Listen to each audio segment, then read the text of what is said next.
Good evening, everybody. It is Friday night here in Midtown Manhattan. We had a big rally day on Wall Street. S&P 500, Dow Jones, Industrial Average, and the NASDAQ all within spitting distance of record highs. I believe the S&P actually closed at a new all-time record high, or about a point below. We had a massive CPI print, about 6.8% on the CPI. Inflation is cranking in the United States. I think it's going to get worse before it gets better, but we'll talk about that and more on the stream. Hey, what's up, Lady O? Good to see you. Hope everybody's well. I see Elle, the original. Sally, what's up, Ellie? What's up, Sally? Roy, what's up? Says hi, Tom, everybody. Vinny Castellano is here. Says good evening, Tom. Melee. Lady O says, I thought you were headed to Florida tonight. I was actually supposed to be headed to Las Vegas tonight, but I missed the flight intentionally, and I will be headed to Vegas tomorrow night around 7, in which case I'll be back in Florida later. Hey, Cool Line 516 is here. Melee, Vinny Castellano, Roy, what's up, Roy? First name, last name says hi, Tom. Savannah's here. Sally says I'm okay, Tom. El, the original, says, hey, I'm excited. I'm coming to New York City Sunday. Awesome, El. You're gonna have a great time. Dante Rose says, hey, Tom, safe flight. Appreciate it, Dante. So we are here on the east side on 32nd Street, and we have a pretty nice view of the One Vanderbilt building. Dutchman says, Vegas is the city that never sleeps, Tom. Hello, what's up, Dutchman? Good to see you. Good to see you, Cosmo. So everybody, just like we've been talking about, these stock markets have been pretty much coming out of a correction in terms of the major indices. The S&P 500, I believe, closed a point above or below new all-time record highs. So pretty much rallying to new highs, and I think we'll see all the major indices see new all-time record highs before the end of the trading year for that Santa Claus rally. We're still having a little bit of pressure in these high beta growth stocks, but we've been seeing a lot of order flow into mega cap tech stocks, which are really keeping the indices propped up. We'll talk about that and more tonight on the stream. JK is here. What's up, JK? Good to see you. The ABX girl. Ramon says, can I be a mod? Not tonight. I think we're good. Ruby Falcone says, good evening, Tom and all. What's up, Ruby? Good to see you. Happy Friday, everybody. I, for one, I'm usually not one of those people that's like, thank God it's Friday, but this week was a killer. It takes a significant amount of energy going around and entertaining clients and things like that. So hopefully next week will probably die down a bit. What's up, Otto? Good to see you.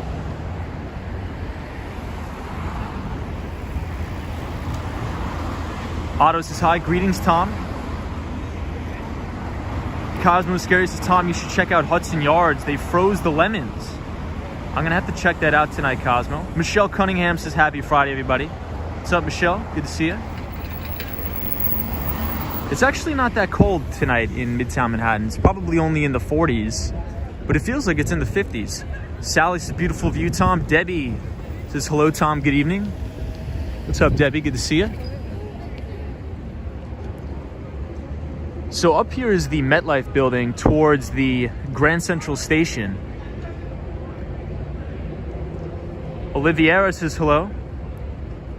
Tom Jones says, Merry Christmas, Feliz Navidad. What's going on, Tom Jones? Roz999 says hello from Buffalo, the 40s here too. Yeah, it feels pretty good outside, not gonna lie. And I was looking at the weather. I was supposed to be in Vegas right now, but I just couldn't get on a flight. I was flying around way too much. And I'm like, I'll just probably take the day off and then get on a flight and jump there tomorrow. Olivia says hello from Brazil. What's going on? So did anybody see the CPI number that came out today? Really, really horrible number. About 6.8%. One of the highest CPI readings or inflation readings we've ever seen in the United States. And I think it's going to get worse before it gets better. But I think over the long term, we're actually going to be suffering from deflationary pressures in the United States, mainly due to technological innovation. But one of the things I've noticed is we've been seeing a big bid in the commodities market lately. You know, lumber took off again. It sold off about 50% 2 months ago, found a bottom and rallied 100%. So I think we're going to see a new cyclical cycle in commodities. Crude oil, ticker symbol CL, the futures of crude, we're getting a bid today, which lifted financial stocks, which lifted the S&P 500 to a new all-time record high close. Hey, Santa Monica Rodriguez is here. What's up, Santa Monica Rodriguez? Good to see you. Hey, Marty Lewis. The city is packed today. A lot of people in the city. Hey, Chad says, yeah, I only got 4% raise. My job inflation is 6.8. Yeah, so Chad, a lot of people got raises this year, right? And I think that's sort of what the government wants everybody to pay attention to. They want you to pay attention that you got maybe a 4 to 5% raise. But if inflation's printing at 6.8%, pretty much inflation has eroded away all of your wage gains for the year. So it's sort of like a bait and switch. So I think it's going to get worse, but I think over the long term it'll get better. Troy 1995 says King of New York. What's up, Troy 1995? Chad, good to see you. Roy S is hi, Tom, and all mods, wishing everybody well. Debbie says good to see you. Marty Lewis says hi, Tom. Ken Kramer's here, the one and only British Gray from Tampa, Florida. What's going on, everybody? Ren 10, what's up? This is Tom, the King of New York. Sinduron says good evening, Tom. So for anybody in the chat, and you know, you don't have to disclose, but maybe just for data purposes, has anybody gotten a raise this year that was over 6.8%?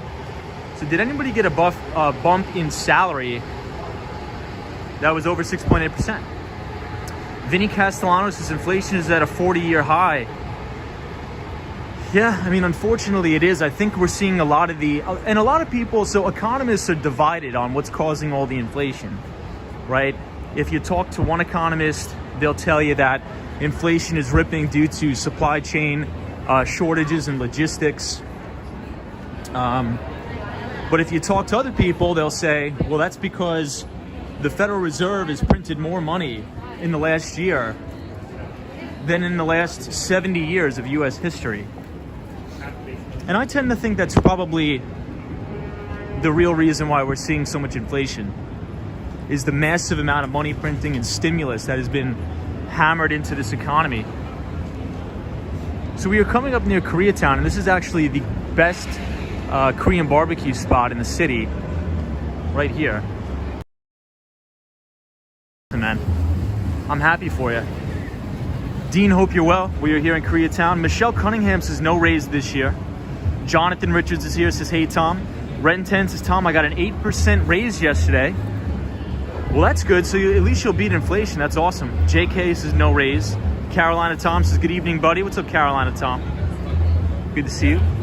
The Empire State Building is bright blue tonight. It looks great. Flex Stream says my personal stocks are up 15K this week. I'm happy. Yeah, so Flex Stream, it seems that we have gotten the quote-unquote Santa Claus rally on Wall Street, which we've been talking about ad infinitum on the stream. However, one of the things that we do talk about a lot is that a lot of this rally has been in big mega cap tech stocks. Big mega cap tech stocks like Apple, like Microsoft. And that's the topic of tonight's stream, is we're going to talk about fund flows. So one of the things I like to do at the beginning of every month is look at new buys, or the new buy list of the major institutional money managers on Wall Street. Because if we can identify the major stocks that these big institutions are buying, then we can whittle down and really understand which sectors are probably going to get a big bid. And over the past 2 months, one of the things that we've been noticing, or I've been noticing, is a lot of institutional money flowing out of these high beta software stocks and into the big blue chip tech stocks like Apple, like Alphabet, like Microsoft. And that's why we're seeing indices at new all-time record highs. S&P 500 is in spitting distance from an all-time record high. Big rally on Wall Street today. But if we really look under the hood of this market, we'll see some significant damage. Ken Kramer says today, you need multiple streams of income, businesses, investments, and real estate, says Ken Kramer. Hey, Will P is here. What's up, Will? Good to see you. Will P is our good pal from the Carolinas. Good to see you, Will. Charlie Richardson is here. What's up, Charlie? Happy Friday, everybody. Hope you had a good, productive week. Carolina Tom says, no raise but closed my very famous restaurant due to the virus and employment situation, retired and happy. Oof. Well, Carolina Tom, God bless you on your retirement, but that's sad that you had to close the restaurant down. That is pretty sad. Will P says, hey man, great to see you and doing your thing. Thank you, Will.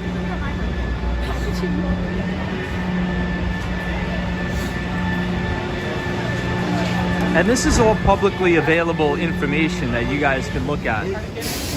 So if you go on Investors Business Daily's website, at the beginning of every month, they actually publish a list of all the equities on the market that have gotten the most fund flows. And what they do is they look at the mutual funds, the institutional investors that have outperformed the market over the past 3, 5, and 10 years. And they look at their new buys. So we've been seeing a significant amount of money leaving growth stocks and into big mega cap tech. And that's why we've seen Apple today hit a new all-time record high again. Dams Blocks is great channel, love what I see. And also City with the rumbling force and so much culture. What's up, Dams Block? Good to see you. Hey, Jason Wyatt is here. Says, evening, Tom. Good to see you. Ed says, hello from Montana. What's up, Ed? Dams is seasoned with the stock market vibe. Perfect. Yeah, so we are in Koreatown, everybody. This is one of my favorite places in the city. Excuse me.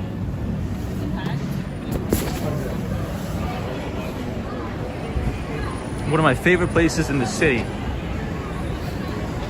But yeah, I mean, I think that's what we were going to do today, is take a poll of everybody in the chat to see who got a raise of over 6.8%. Because that is the new hurdle rate. In order to conclusively say that you're growing your income or beating inflation, you know, that's really the main target that we got to hit. Is we have to, if you're at a job or something like that, even if you got a 2%, 3% raise, on paper that may sound good, but in actuality, it means we lost money this year. If our income didn't go up at least 6.8%, which is pretty egregious and pretty horrible. And it goes for the same with talking about your overall portfolio as well.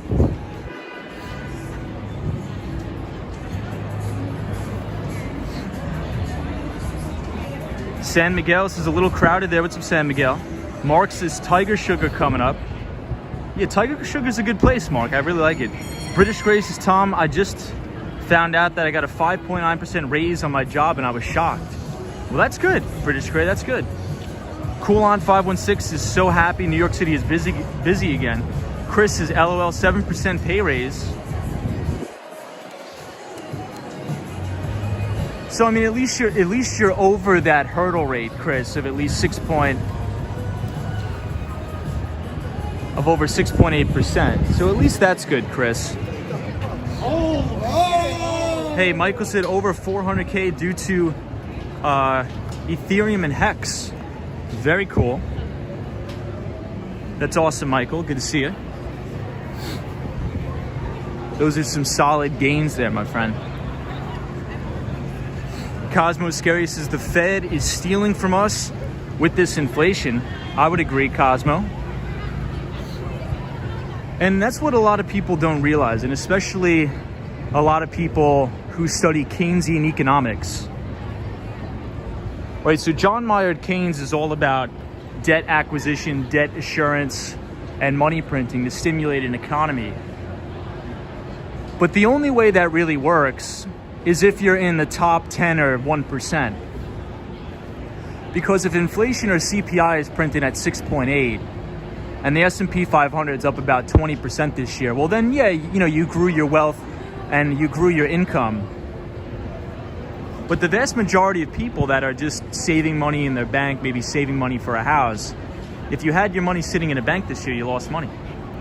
Hey, Luke Williams is not me on the Rays. I have unfortunately lost my job at the same time as losing a good percentage of my nest egg that was heavily weighted towards high growth stocks. Ooh, well, Luke Williams, sorry to hear that, but that's, you know, we've been talking about that exact same thing on the channel, is that a lot of these high beta growth stocks have been seeing fund flows out of them. But I think we're going to see a rotation towards the end of the year, because that's usually how they try to keep markets afloat, right? Money comes out of the high beta growth stocks into the solid, more reliable tech companies. So you think about Apple, Microsoft, Alphabet. These things are near all-time record highs, propping up the indices. But if you look under the hood, the majority of the stocks that make up the NASDAQ are actually below the 50-day moving average, and many of them are near 52-week lows. Hey, Ron is here. What's up, Ron? Says, hello, Tom. Welcome to the weekend. Good to see you. I'll show you guys the Empire State Building one more time, and then we'll walk up. But Mark, it's good to see you. Chris, Roz999 says, not sure if I will get a raise yet, but I was approved for 3 months of sabbatical leave. Very cool, man. That's going to be fun. NNB045 says, Tom, basically that means Keynesian economics exacerbates inequality big time.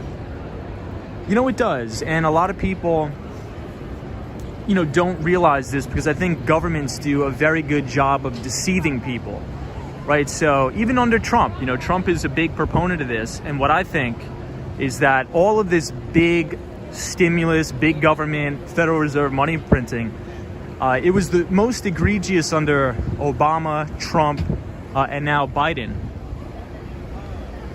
But I think it's a very easy policy and an easy way to win votes, because if you're going to tell people we're just going to print a bunch of money and mail checks to your house, like what Trump did, is mailing checks to people's houses, it gives off the appearance that the government is helping you, but they're actually robbing you blind. So the majority, or the vast majority of people, were way worse off from all this money printing. Hey, Sarah G is here. Jessica says, good night, everyone watching from Trinidad. Hey, John is here, says, agreed. What's up, John? We are here in Koreatown. It's a beautiful night. It's very good to see a lot of people out and about again. Good to see you, Sarah. Good to see you, John. Jessica. Sarah G says, 17%. Y'all, my dad had an Oculus Quest sitting around. I'm logging into Meta Horizon World, says Sarah G. Very cool. Miguel says, watching Empire State at night from the street level while giving meaningful financial advice. Very good. So we're going to walk uptown today. We spent the majority of the stream yesterday downtown on Wall Street. We were checking out the Christmas tree down there and the Mighty Bull. Ken Kramer says, killed on AMD this year, bought AMD in 2014. Well, Ken, the only thing I could say about that is if we look at the total addressable market for semiconductors and chips, I think it's only going to expand, because we really have to understand all of the different technologies that are going to emerge that will require a significant amount of chipsets as semiconductors. If you want to talk about machine learning, artificial intelligence, autonomous vehicles, electric vehicles, I believe there's something around 1,500 chips in one Tesla electric vehicle. And that's where everything is moving now, is towards EV, digital electronics on everything, machine learning, 5G, IoT, the Internet of Things. So I think you're going to continue to have massive demand for these chipsets. So I think semis are a pretty good place to be.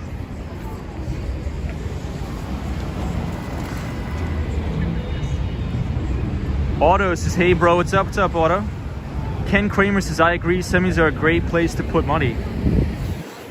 So I think Apple has actually taken a lot of this in-house too. I believe their M1 chip, they're manufacturing in-house now, taking a little bit of that business away from Intel. So I think that's why you're seeing even more, a bigger rotation to Apple. New all-time record highs on Apple today. So here we are.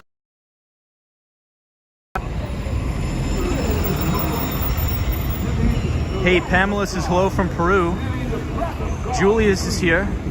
NNB045 says basically it's the 2008 crisis that unleashed the acceptability of never-ending money printing. Yeah, exactly. The Austin Tennis is here, says good evening, Tom. What's up, Austin Tennis? Good to see you. Congratulations on your new spot at PagerDuty. FlexStream says I'm getting a 5.9% raise next year and I'm retired. Awesome, FlexStream. Michael is here. What's up, Michael? Israel says good night, ladies and gentlemen. Hello, Tom. Happy Friday.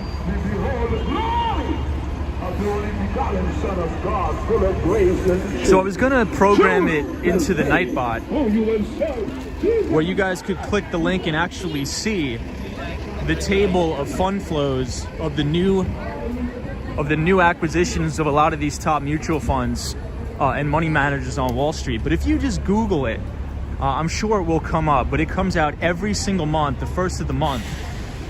And it's called the top buy list of the largest and most successful money managers on the street. And about a good 60% of the time, you could actually predict with pretty high certainty where these specific sectors will go based on the new order flow, or the fund flow, I should say.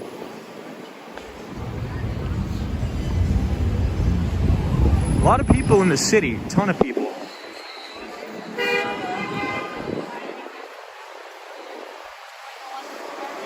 Hey, William Travis is here, says hello. What's up, William Travis? Good to see you.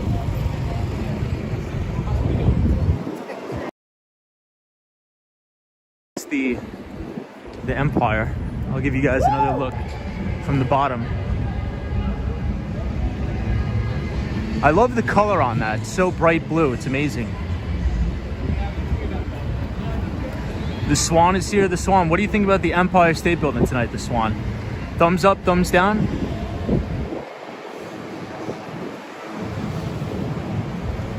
Ren 10 says the market is very top heavy. Most of the wealth is in 5 to 8 tech companies. Yeah, Ren 10, you're exactly right. You're pretty spot on. So what I'm thinking is, could you imagine all of the money that is being pounded into these very, very large mega cap tech companies? And I think the reason that's happening is because inflation is running rampant, right? So fund managers aren't going to liquidate positions and they just have it sit in cash, right, any road. They would rather dump their growth stock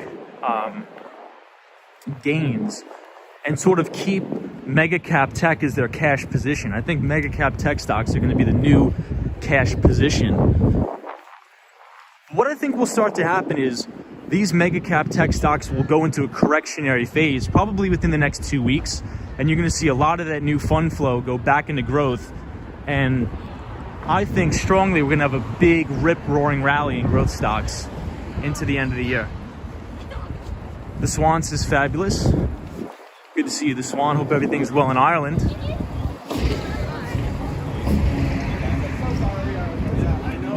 British Gray from Tampa, Florida. Good to see you.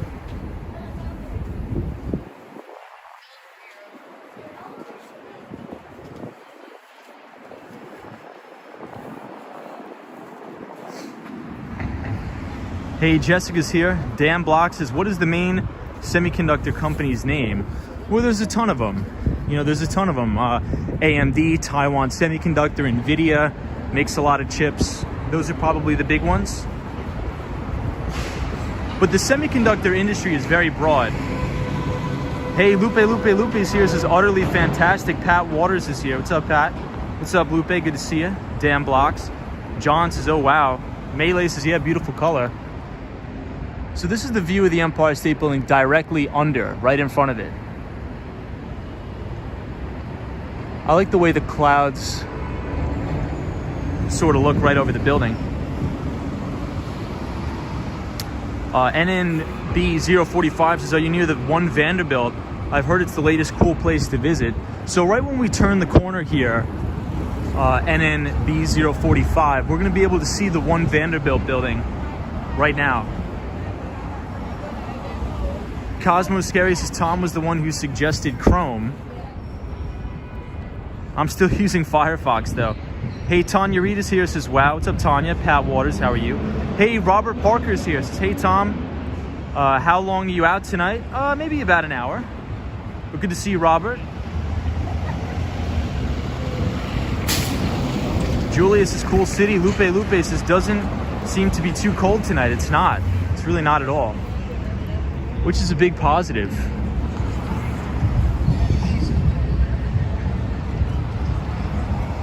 General says, hello from Brazil. Julius says, I'm in Denver area, but this is a cool city right here. Awesome. Flexstream says, Ford, US Steel, and Applied Materials 2022 gonna be off the chain. So Applied Materials is what? AMAT, right? AMAT? Hey, Kevin says, it's worth going, trust me, to One Vanderbilt. Yeah, so Kevin, a lot of people have been asking me to go. I just haven't had time to, but I think I'm probably gonna get there once the weather gets a little bit better. Tanya Reed says, I miss New York City. Well, New York City misses you too, Tanya. Okay. Whatever you want.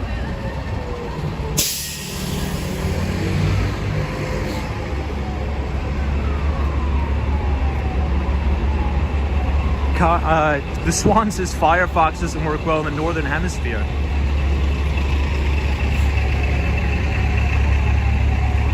Austin Tennis says, I'm sure One Vanderbilt would be thrilled to have Tom as their guest. Appreciate it. Kevin says it's immersive as hell.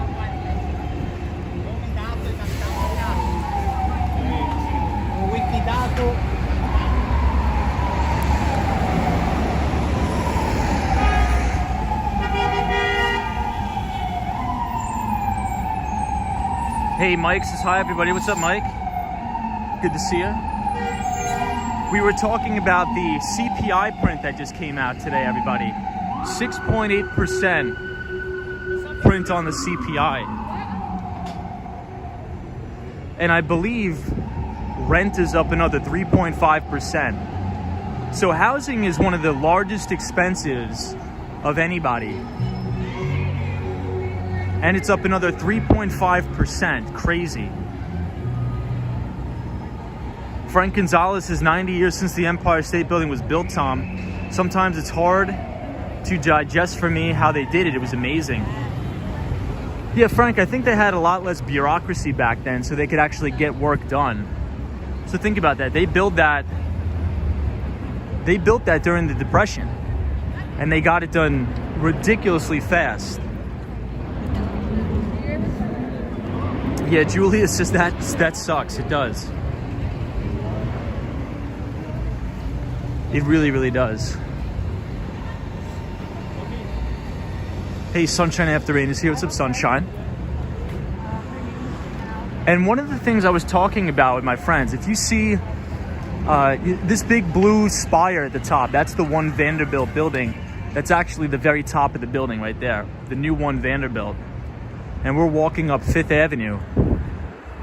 On East 36th Street, we're about to approach. We're coming up on 42nd Street, which is going to get us to the Steven Schwartzman building near Bryant Park. Julius says, I see a lot of people leaving New York City soon because of de Blasio and the new governor.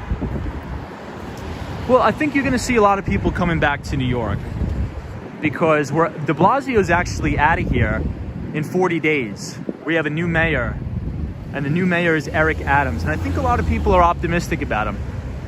So we'll see what happens. Chilling Like Ice says, looks like Spidey is about to pop up. Ken Kramer says, American ingenuity. Gabriel Laurie says, Mayor of New York City signed a permanent law to rent your apartment. A permit law to rent your apartment. Nick Jones says, the Department of Justice has launched an extensive criminal investigation into short sellers. Yes, they did. Yeah, Nick Jones. So what I think, the biggest thing with that Nick Jones that we have to watch out for, and this happens all the time on the street, is there's oftentimes a conflict of interest between sell-side analysts and money managers, right? So it's been going on for a long time. So a lot of times, these sell-side analysts, what they'll do is they'll continue to increasingly raise the price targets for a lot of stocks. And this will allow for the liquidity for their institutional clients to sell out of their positions. And this has been going on for a long time.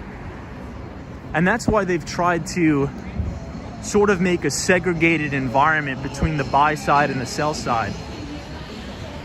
So what'll happen is, you'll have, let's say 10 analysts that are covering, let's just say, for example, Apple.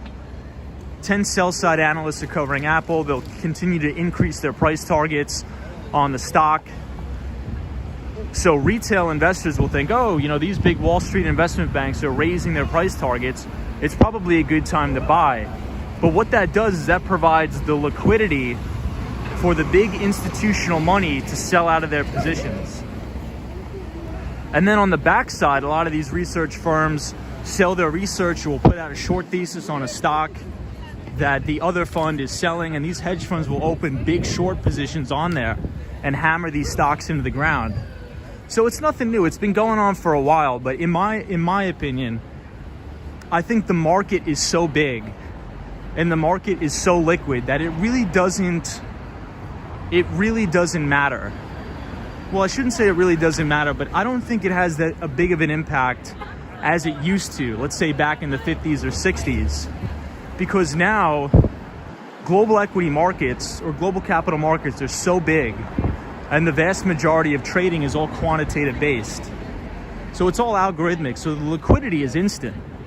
But there are some instances where some hedge funds can push some stocks around and sell-side analysts can come out with, increased price targets to provide the liquidity to, sell out of positions. Ken Kramer says de Blasio is a joke. Ren 10 says Tom finally saw the Frontline episode with Stephen Cohen on the Insider Info. Yeah, so I believe, Stevie Cohen, I think with that, he didn't have to admit to any insider trading. I think that's how it ended.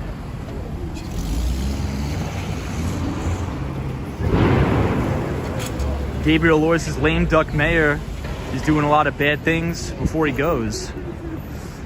Yeah, I don't know. A lot of people aren't for the mandates, but you never know what the future brings. Flexstream says de Blasio is running for governor in 2022. I didn't know that. That seems a little bit extreme. I hope he doesn't. I don't see how anybody could vote for him, so I really don't think he'll win, honestly.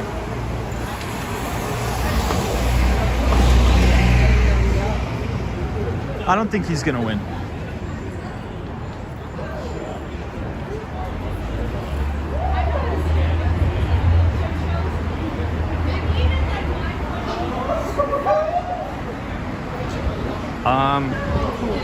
Miguel says, since you're talking finances, can I ask if anyone knows a trustworthy, serious online trader for a non-resident? What do you mean by that? Serious online trader? Roz999 says, when de Blasio ran for president, it was a failure. Yeah, I don't think anybody would ever vote for de Blasio for president. I think that's just like a big joke. He didn't have any chance, being the nominee up against Biden. No way. But look, everybody says de Blasio is the worst. We'll see. We got a new mayor. It's a fresh start. So we'll give him a fair shake. We'll see what he can do. And let's see what happens. Hey, Bitsmag New York says hello. Wall Street Skate Bro, what's going on? Hey, Razzle Dazzle says congrats on 7,000, Tom. Thank you, Razzle Dazzle. The one and only California, but I believe she's moving to New York. So Razzle Dazzle, have you made the move yet, or are you still in the middle? Oh, so Miguel, you're talking about a broker dealer. Okay, yeah. So for me, I use Interactive Brokers personally. I use Interactive Brokers and Charles Schwab. I do not use any of the discounted broker dealers. Marjan Worldwide says, what's up, Tom? Most of New York is red except New York City. Plus, de Blas is a great uniter. Everyone can't stand him. I mean, it appears to be that way, Marjan. So Marjan Worldwide, we were talking about the inflation print we got today. So the CPI came in at about 6.8%, the highest in over 40 years. And I believe rent is up another 3.5%. So really creating a squeeze on the middle class here. But as we've been talking about on the streams a lot, I believe that the Federal Reserve and all of this money printing is creating a two-tiered society with the extreme haves and extreme have-nots, as we're overlooking the Stephen Schwarzman building, New York Public Library. Tanya Reed says, who do you think one of the best mayors of New York City was? Maybe Michael Bloomberg. Flexstream, good to see you. Jatin says, what is the secret to remember the names of the buildings in the city? I don't think there's any secret. I just think it's severe repetition. I mean, I've been seeing these buildings and walking past them for a long time. But this building with the yellow top is the Bank of America Tower. And the one right next to it is the Salesforce Tower, which is the software company that sells CRM, or customer relationship management software. The CEO is Mark Benioff. Ken Kramer says Giuliani was the best mayor. Clifford Royce says shut up. What's up, Clifford Royce? Good to see you. Hope you're well. Marjan says best mayor ever, LaGuardia. You know, I was actually, for this mayor coming up, I wanted Andrew Yang, you know, to win. But he would never, ever win because he is not a part of the establishment. Denicio Rodriguez says, hey man, can you shout out my bro Jeremy? He's getting into crypto. What's up, Jeremy? Good to see you. Good luck on your endeavors, wherever you are. So is he gonna work at like a Gemini or something like that? That's pretty cool. Royce says, Tom, you're always so nice, even to someone like Clifford Royce. Yeah, we're all about free speech here on the channel, Roy. Scrubs says Yang is underrated. I agree. So I don't agree with everything Andrew Yang stands for. I think a lot of the stuff he says is a little far out there, but the main point is that he's a technologist, he's an entrepreneur, he's built businesses before, and he's worked in tech, such as myself. And he understands that there's going to be a massive displacement of workers, especially in trucking and manufacturing, because I was reading an interesting article in the Wall Street Journal, I believe it was last month, and we actually did an entire stream on it, that all of the major tech companies and all of the major manufacturing companies in the United States has spent more money acquiring robots, has spent more money on robotics and robotics equipment this year than any other year in history, right? And if we think about some of the reasons why that could be, is because as of right now, we have a massive labor shortage. Nobody wants to work in these warehousing jobs. Nobody wants to work in manufacturing. And we have a shortage of truck drivers in America, believe it or not.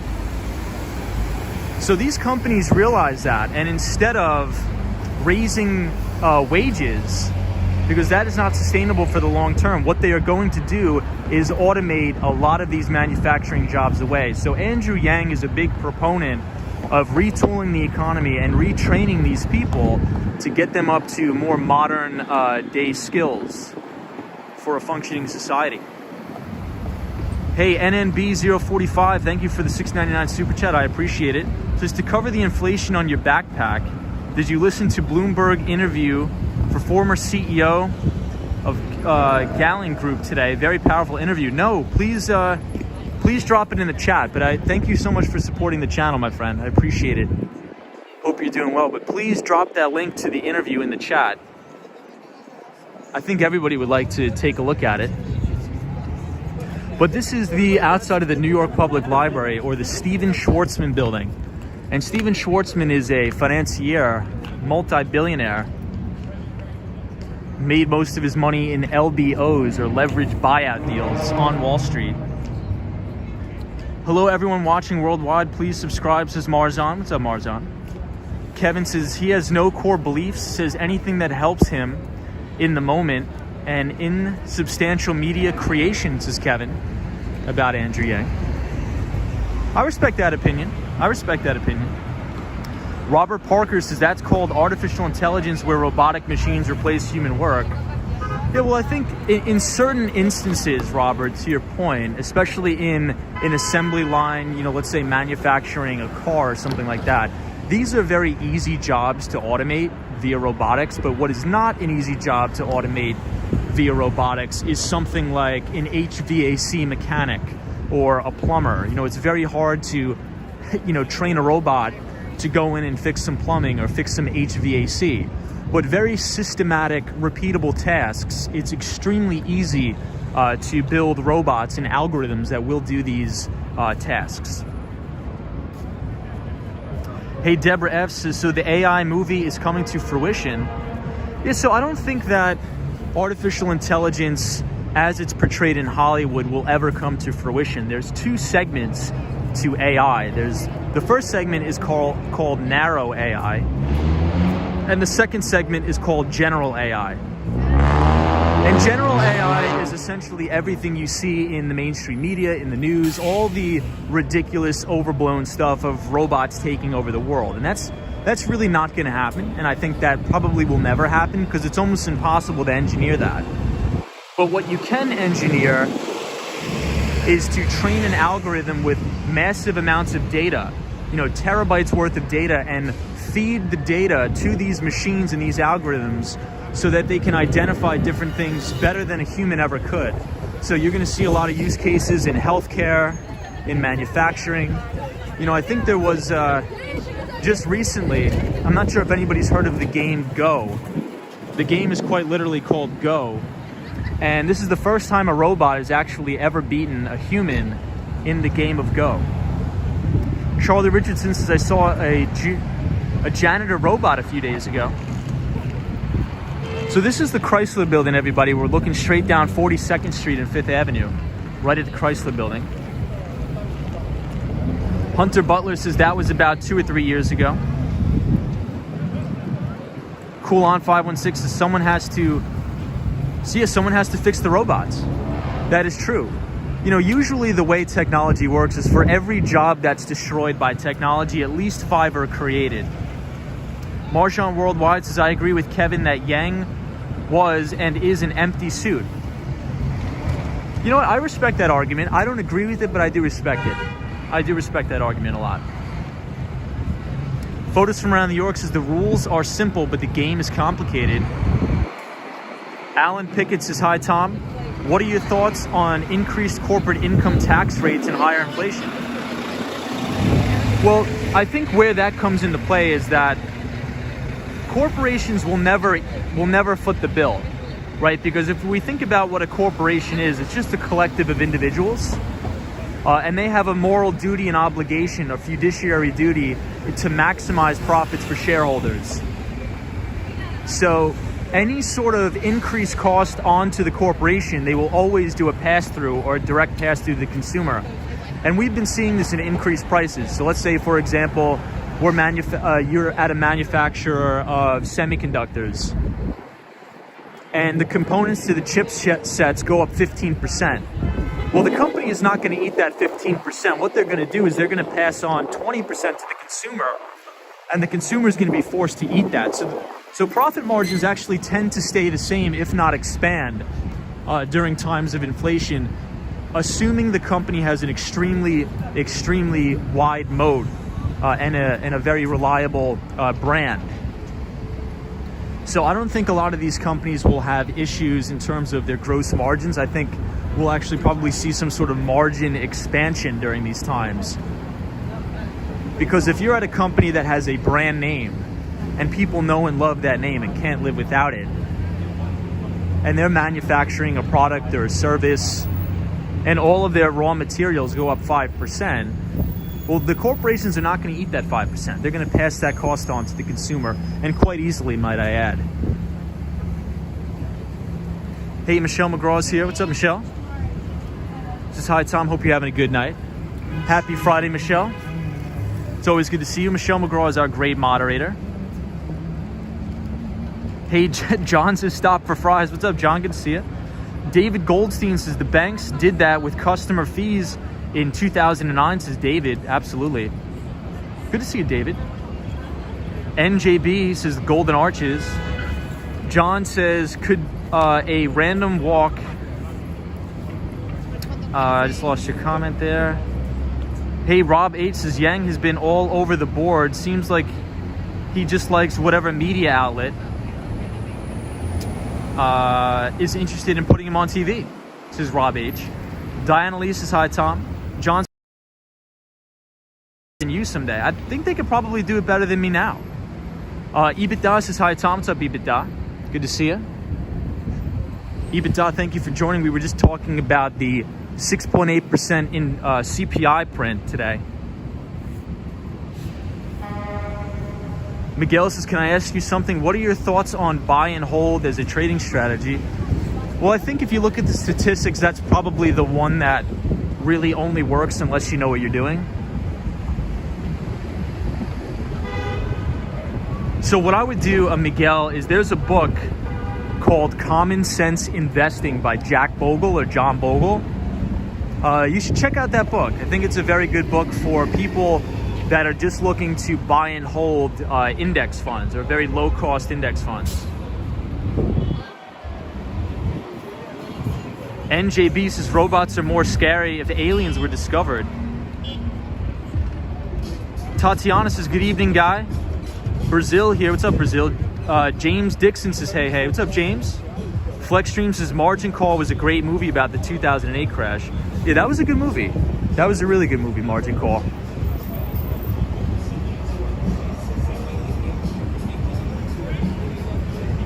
What was another good movie about 2008? The Big Short was a good movie too. The Austin Tennis says, is that Grand Central up ahead? Indeed it is. It is Grand Central Station right here. Jatton says, what you think is biggest underdog story of Wall Street against the establishment financial powerhouse? I don't really think there's a big underdog story per se. A lot of people tried to say all of the GameStop and the meme stocks were a big, stick it to the man, but it wasn't. Actually, the people who came out on top of that craziness were institutional investors by and large. Retail investors got hammered with that. And a lot of retail traders that don't really know how financial markets work, and the mainstream media wanted to pump it out that, oh, this is, the little guy sticking it to the man, and the Barstool Sports guy is doing a live stream of, trading all of these meme stocks and that they're going to make money. It's not. If you pull up on Bloomberg, the majority of the volume that was actually active in trading these meme stocks, it was by and large institutional investors. And the compensation packages of these corporate executives of these companies pretty much minted them multi-deca millionaires overnight, because the value of their stock options probably went up a good 30,000%. So if anything, the corporate executives got a free payday from all of these institutional investors and retail traders bidding up the price of these worthless stocks.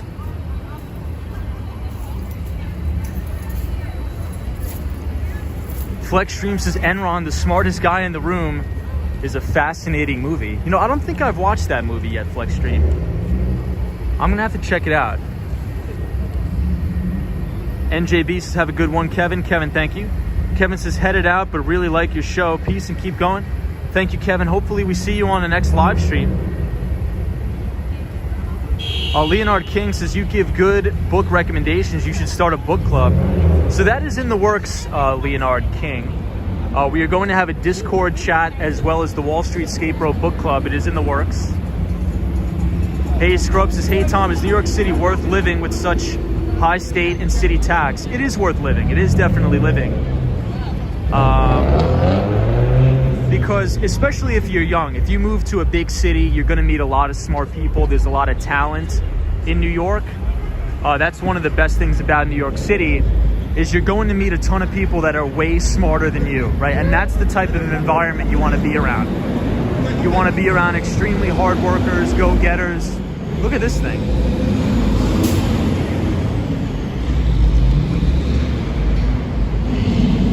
Ibada's here. What's up, Ibada? Ibada Read the Books, the smartest guy in the room, is one of my favorite documentaries. One guy who was in my fraternity had... That's dope. Let me take a screenshot of that. I gotta have to check it out. That's awesome though, Ibada. You know, I've never even heard of that. So it's called The Smartest Guy in the Room. I'm assuming I could find that on YouTube, right? Alan Wilson says, good evening, everybody. What's up, Alan Wilson? Smartin007 says, hi from Southern California. What is going on? Good to have you here. Sarah G says, that's one reason I'm here.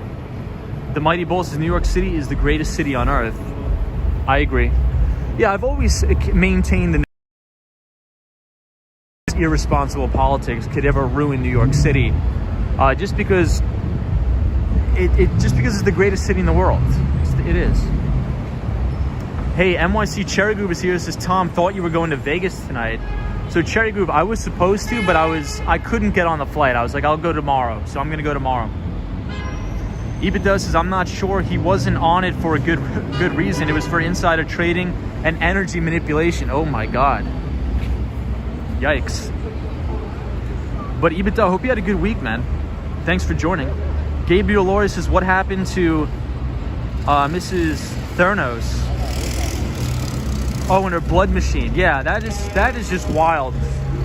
That is just wild. So that turned out to be a total fraud. Truth says, major tornado tearing through, what's it called? I missed your comment. Illinois this past week. Truth revealed. Good to see you.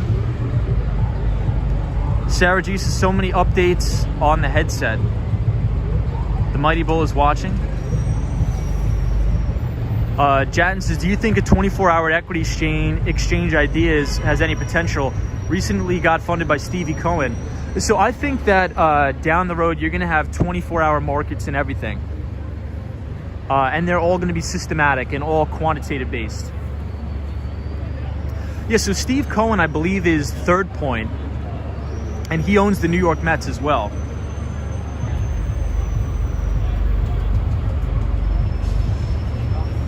Hey, Steve Rose says, greetings from Texas again, Tom. Haven't been here in a while. Missed the walks around the greatest city in the world. What's up, Steve Rose? Good to see you. Good to see you. CR, good to see you. Samir007 says, crypto have been taking a beating a little bit over the past week. Indeed it has. So we are here at Pershing Square Plaza, and every time I pass Pershing Square, I think of Bill Ackman.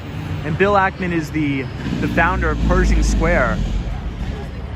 And he is very famous for making over $1 billion trading swaps on the S&P 500 during the big COVID crash.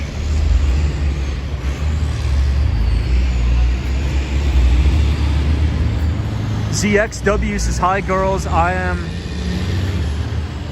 Hey Sophia, what's going on? Hey, Realty by Lance is here. Says, hey Tom, how's it going tonight?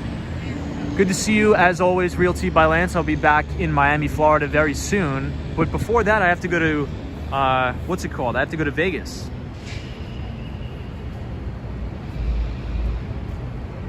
Destructionist says, happy Friday, Tom.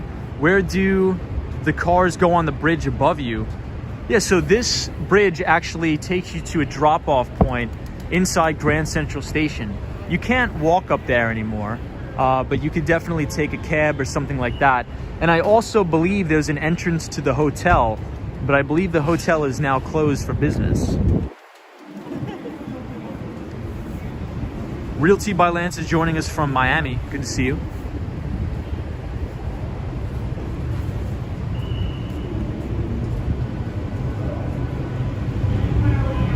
Hey, Shay says, greetings from North Beach in San Francisco. Love your videos. Thank you. Shay, that's awesome. Thank you for being here. I really do appreciate it. Sally says, beautiful view, Tom. Yeah, this bridge is really nice here. Photos from around New York says, how did your Wednesday event go? It went great. So we were at the Central Park Boathouse and we took some clients out. We rented out the entire thing with a couple other vendors. It was really fun. That place is amazing in there. Really, really amazing. Sophia says, gorgeous view. What's up, Sophia?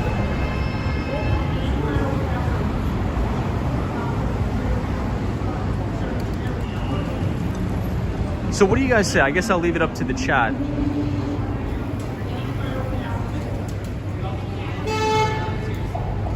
Hey, Realty by Lance says, hey, Miami misses you. Whoa, Vegas for work or pleasure? So for work, I have to, that's been one thing, guys, that I've been really burnt out about. Even though, you know, the holidays are supposed to be, I mean, I love the holidays, but, you know, taking clients out, doing the whole dog and pony show, it's exhausting, to be honest. But it's a good time. It's a good time. That's what it's called, right? NBC, thank you for showing the new One Vanderbilt building. No problem. Chuck says go inside. All right, we'll go inside, Chuck. Good to see you. Mosey says, what is the temperature tonight in New York City? I'm going to go out on a limb and say 48 degrees.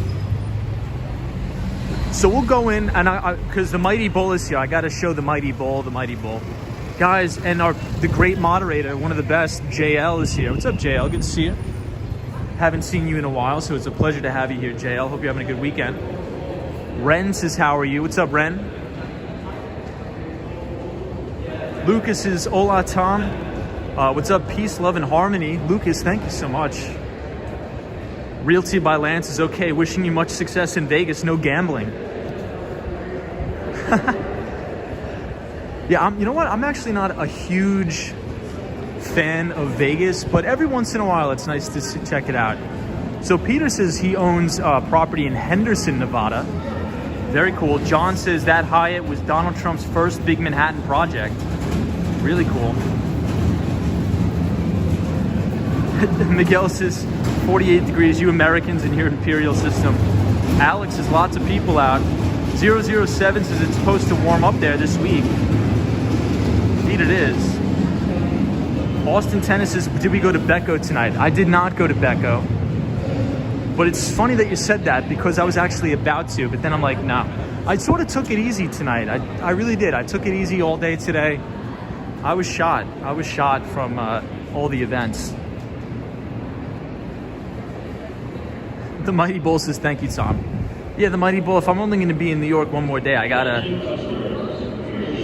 hook it up for our pal, the Mighty Bull. Please do not sit on the floor or stairs at Grand Central Terminal.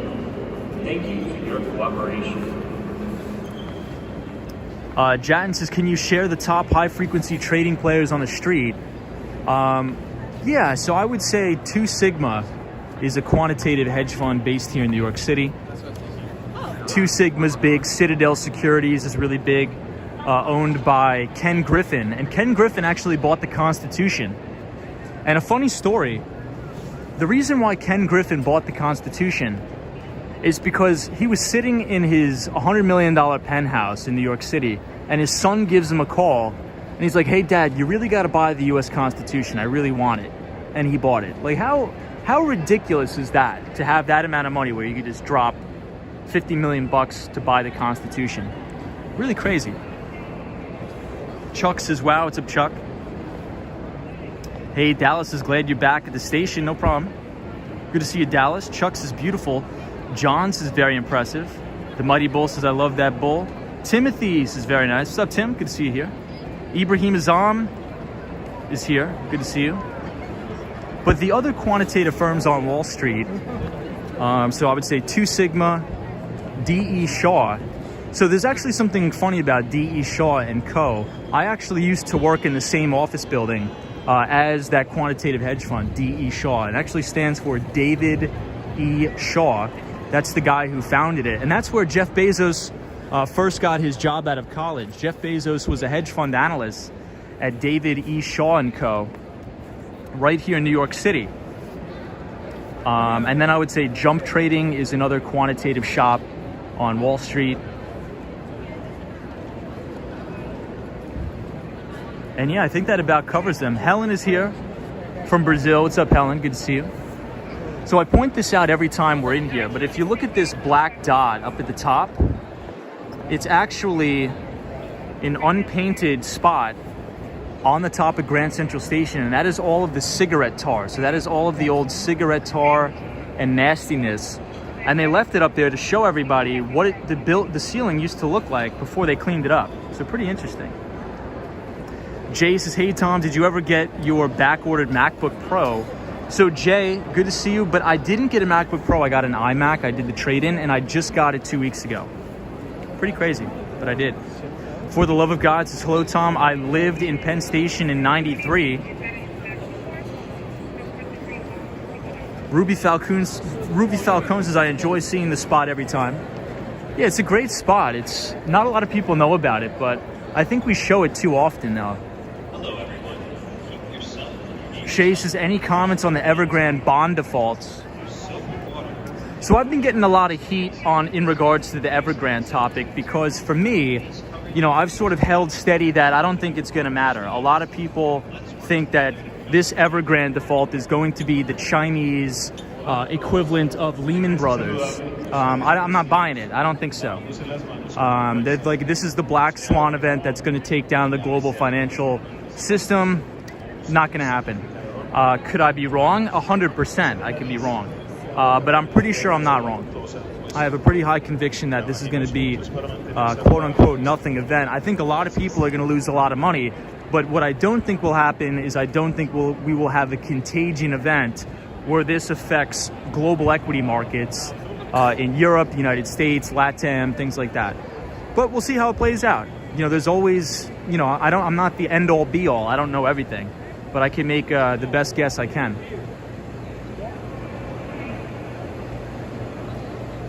I love looking at the architecture of this station. It's beautiful. For the love of God says, no, a monthly pass for the LIRR. I was in between places. It was an adventure. Wow. Layla says, hi, Tom, and everybody in the chat. So we're still in New York, no Vegas. So Layla, I missed the flight intentionally, and I'm going to be in Vegas tomorrow night. So I'm going to land in Las Vegas tomorrow, go to the event, go to the party, and then I'm going to come right back to New York the next day, and then I'm headed back out to what do we call it? Miami. Mr. Cold says, what, another ship is stuck? ZX says, Apple is big. Every sense of the word big. Justin B says, heard you got an iMac. I have an iPad and an older iMac. May I ask why you chose the iMac? Mainly due to the new M1 chip. I wanted to try out that new chipset. Apple has developed their proprietary chipset, the M1 chip. And also, my iMac is about 5 years old, and it doesn't really work that well. So I'm going to recycle that one and just get this one.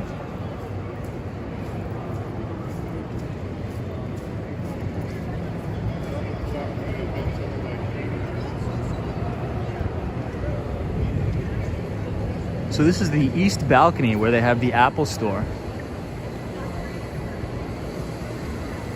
Lady O says, can we see the ceiling again? Yes.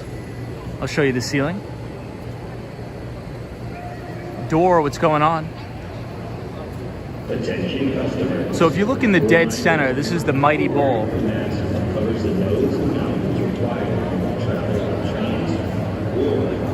Me, what's up, me? Good to see you. Me says, hey Tom, do you normally fly out of LaGuardia, JFK, or Newark? How do you normally get to the airport? So me, I usually just take the Long Island Railroad to Jamaica Station, and then from Jamaica, I take the air train right to JFK. Pretty easy. Lady O says, thank you. Steve Rowe is here. Says, the USA flag looks great up there. It does, doesn't it? That's a big flag. It does look great.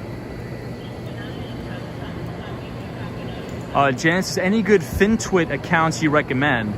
Yeah, so surprisingly, it's good. It's interesting that you bring that up because I think, well, not I think, there are a lot of actual big money managers on Wall Street that post a lot of their analysis on Twitter.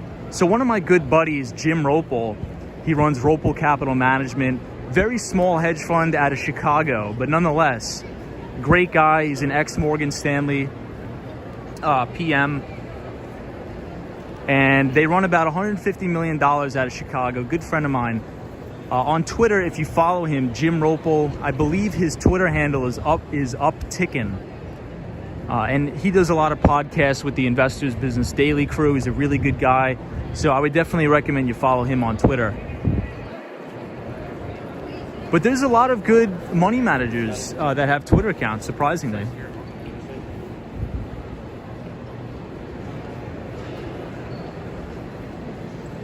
Cosmo Scary says this is my favorite Apple store in Grand Central.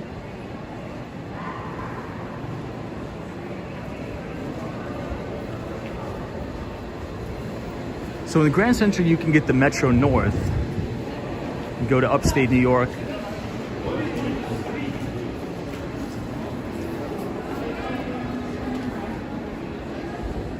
And so this is the concourse, the dining concourse down here. 3K says, hello, Tom. Greetings from Valencia, Venezuela. Thanks for taking us to Grand Central Station. No problem at all. EBITDA says, Wall Street Scaperow, what effect on U.S. equity markets will the Evergrande default have? So I'm under the impression, EBITDA, that it's not going to have a big effect. I think it's going to be a non-issue, and I think you're going to see that business chopped up into a million pieces, and the government's going to take it over. Miguel says, is your name Tom? Yes, it is. Are you from New York? You sound like it. Or from the East Coast? Yes, I am. Steve Rose says, Tom, is it possible to get a short-term lease? I would love to stay there for a year as much as possible. Yeah, you can get, what it's called is you sublet the apartment. And I believe you could sublet something for like 6 months. But I think if NYC Cherry Groove is still in here, he knows more about the real estate market here than I do. EBITDA says, so no effect at all. The only effect that it'll have, EBITDA, is if any of these big banks in the United States owns any of this debt, right? So who's going to get burned is anybody who owns the corporate credit or the debt of Evergrande. But one thing, if EBITDA, you have a terminal. So one of the things that's really scary to me, what I'm watching, is the Chinese corporate credit market. And pull up the Chinese corporate credit market. That thing is in a tailspin to zero. Like, it's really, really crazy. But as of now, it's not spilling over into the United States. Steve Rose says, that's good to know. Thanks. Yeah, Steve, you could probably get a sublet in New York City for 6 months. Andrew Calhoun from Australia says, g'day, Tom. I'm an hour late again. No problem. Hope everything's well. Edson says, hi, Tom. Good evening. What's up? Around New York City tonight, we're talking about the 6.8% CPI print on the inflation number. Crazy number, but as we've said, so this is the whisper wall right here. I just wanted to point that out to everybody. As we said, you know, I believe this Santa Claus rally is coming early today, or 1 point off. Indices rallied across the board, but markets were mixed all day. We were in the red, deep red on the NASDAQ. And then during power hour, the last 30 minutes of trading, these algos really kicked in and started hammering these stocks. So all green closes across the board. Apple new all-time record high. Microsoft caught a bid, so did Alphabet.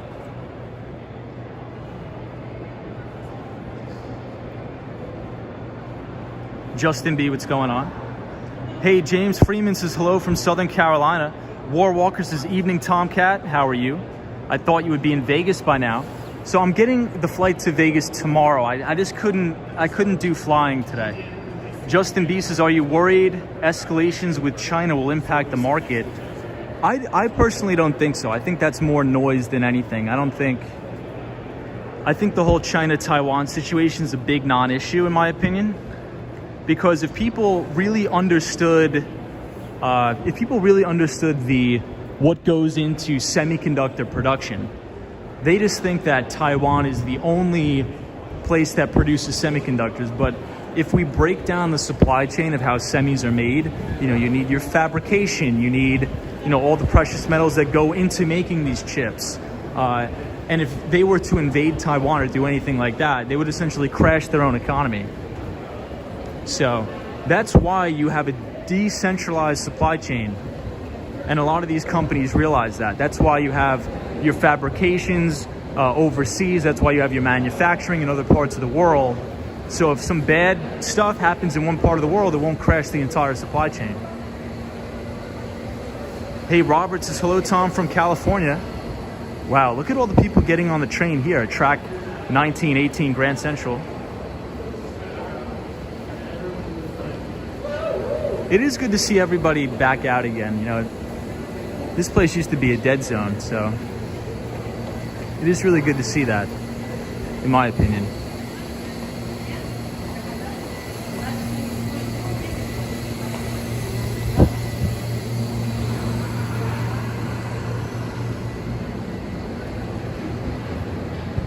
And I think one other thing I'll add about China is a lot of people are very concerned about China's isolationist policies, but in a modern global economy, and that's why I think, you know, economies are not only segmented to the United States or Latin America. It's a global economy now.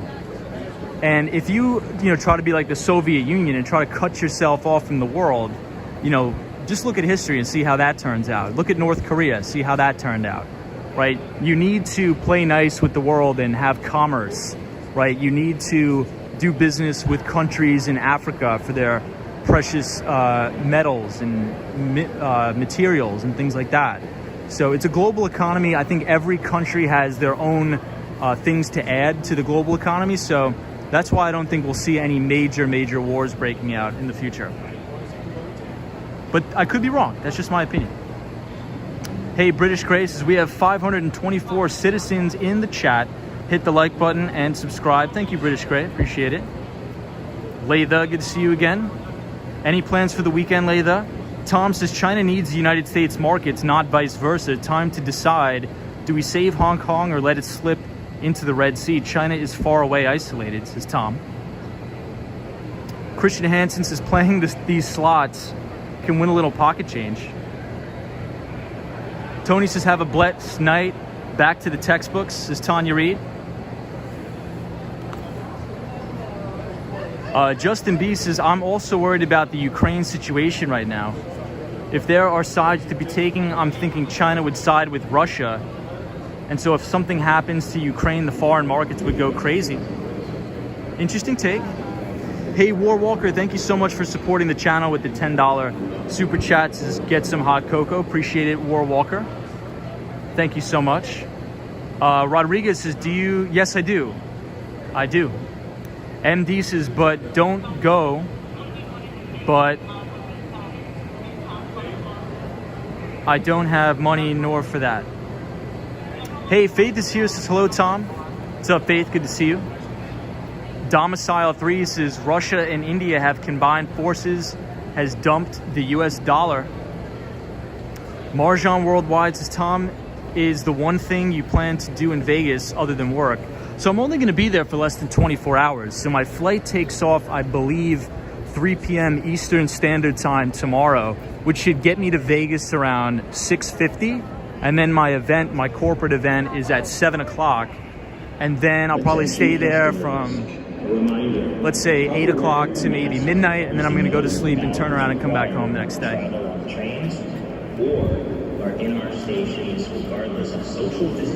Hey, Sunshine New York is here. Says hello, Tom. Are you tailing the train to come see me? Absolutely. Absolutely, Sunshine. IK says, how is dating in New York? I guess it's all right. I guess it just depends on who you ask. But I think for the most part, a lot of people don't like it. So for the Mighty Bull, we'll show the Mighty Bull one more time and then we'll get out of here. But the ceiling is beautiful at Grand Central. So Mighty Bull, if you're watching, here you are.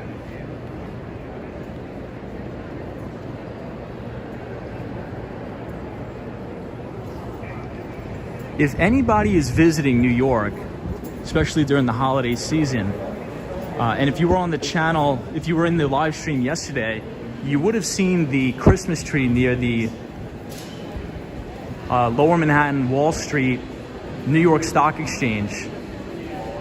And I don't know about you guys, but I thought that the tree down in Lower Manhattan was way better than the Rockefeller Center one. But that's just my opinion. Maybe I'm a little biased just because I like that neighborhood so much, but I loved it.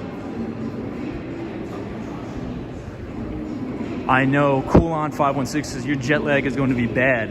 It's going to be horrible. It's going to be bad. But what can we do?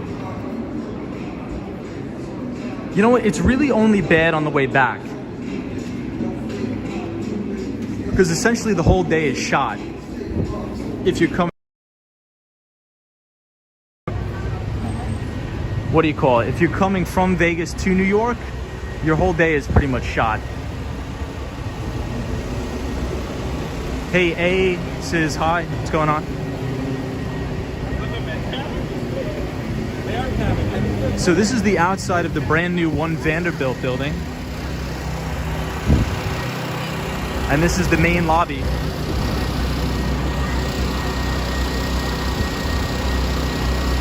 Ruby Falcone says 100% agreed. Tree was gorgeous. John says, oh yeah, I like the tree better as well. Yeah, I think there's just a lot less people down there. The Swan says, Tom, are you going to dress up as Santa Clauses and skateboard for Christmas? Be cool and doing a stream as well. Only if you come with me, Swan. Sparkle says, how many hours is the flight? I believe it's 5 hours. Amador says that it's snowing in New York City. It is not. Somebody says, hello from Russia. Thank you, everybody, for joining from Russia. It is not snowing, though. Justin D says, do you fly first class or do you ever get upgraded? I saw a video of a first class area on American Airlines. I think it was.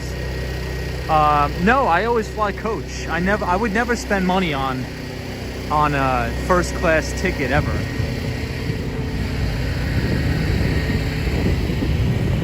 So usually I spend about $59 or $49 to $59 whenever I fly from Miami, Florida to New York.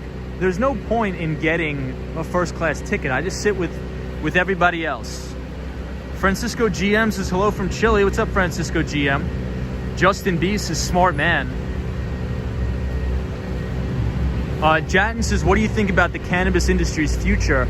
So I think it's going to have a bright future. However, I will send a word of warning to everybody watching the stream because my email box at least once a week gets blown up and hammered in regards to all of these weed stocks. And if you look at if you do a screen, the majority of the stocks in the market that are hitting new 52-week lows are these cannabis stocks. And the reason for that is because it's very, very hard to be profitable and have very high gross margins if you're in the marijuana business. Because as marijuana becomes legal, this is going to be a commoditized industry. It's a commodity, right? So there's not going to be that explosive growth. What I think is going to happen is you're going to have maybe one or two companies in the marijuana space that will increase their earnings quarter over quarter and year over year, but the vast majority of them will go to zero, quite literally. I think you're going to have a lot of M&A activity. There's going to be the better capitalized marijuana companies are going to take over the ones that are going to go out of business, take over all of their assets. So I would never buy any of these marijuana stocks unless they start to turn a profit. But as of now, there's very few that actually are profitable. So this is the Chrysler building as we stand at the bottom of the One Vanderbilt building. Michelle McGraw says, we're about on the same page, Layda. I graduated from high school in the 90s. Very cool.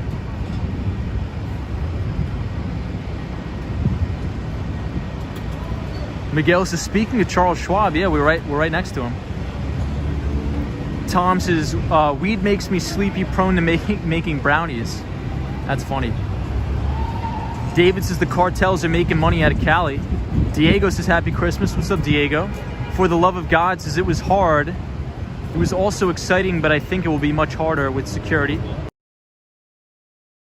Cannabis is risky. Alex says, do you get compensated for your flights? I don't, but I just write it off as a business expense. Domicile 3 says, I cured my melanoma skin cancer with cannabis in 6 months. Well, God bless you. That's awesome. I'm not sure if Mark Davis is in the chat, but for anybody who doesn't know, Mark Davis, he's been a member of this channel for a long, long time, and he's actually from Toronto, Canada. And that's all he does is work with medical marijuana in the cannabis industry. And he does a lot of good work. A lot of good work. Hey, I see JD Fisher. Long time no see, JD. Hope you're well. Good to see you. I really like this Christmas tree as well. Sarah G says 90s baby. ARC channel, how are you?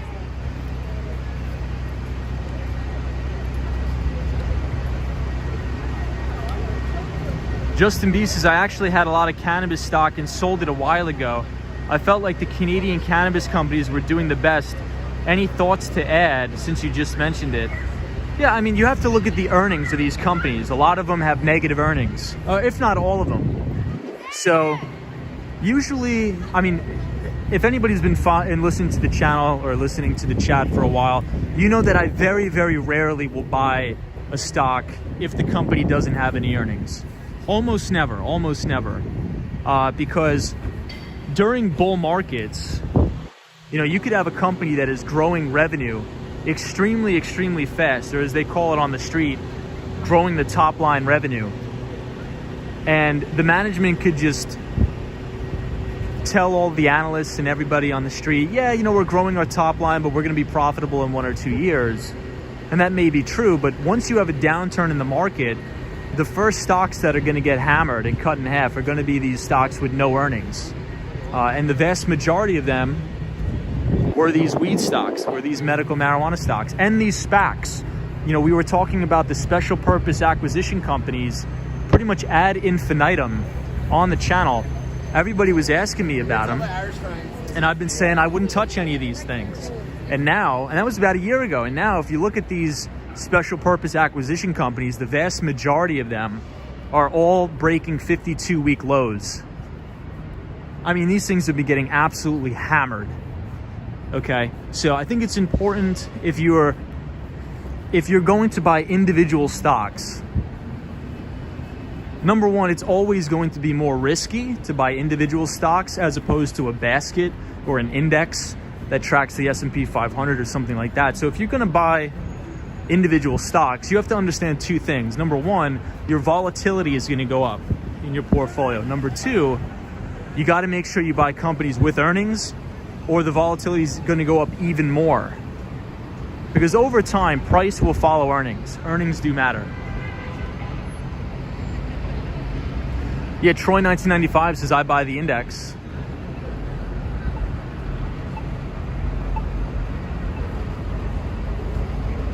Justin B says, I've been thinking of possibly getting into IPO hunting, but I've heard it is very rare to be good at it.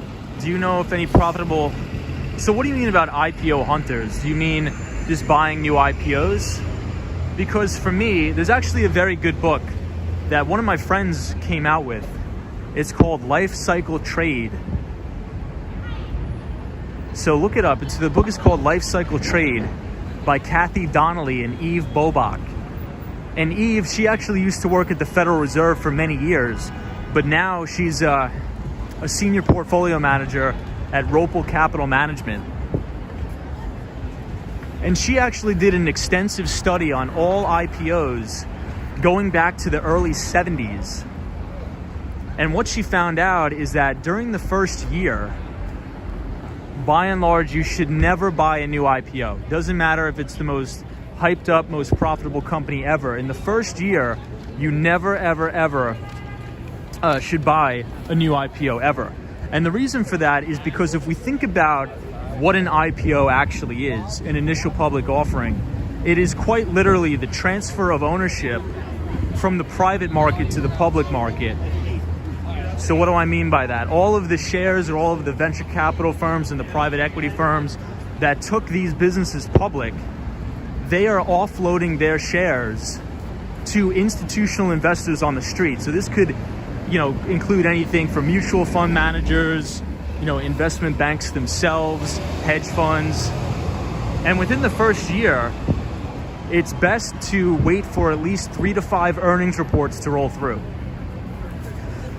Because oftentimes what happens is investment banks will juice up and hype up the company and say this is the greatest thing on earth. But once they start to report earnings, they start missing their estimates, they start missing their targets. So what I would do, if you like a stock that just became public, I would watch it. I would join all of their earnings reports and make sure that they are hitting their expectation from all the equity research analysts on the street. And if they are beating and exceeding their expectations, then you can, think about making an investment after the first year. But the book is called Life Cycle Trade by Kathy Donnelly and Eve Bobach. War Walker says, Tom, how do you remember all this stuff? I don't know. I think this is what I do all day. But Eve Bobach, she's such a smart lady. So smart. She spent many years at the Federal Reserve, actually. And now she's a PM at one of my buddy's hedge funds, Rocal Capital Management.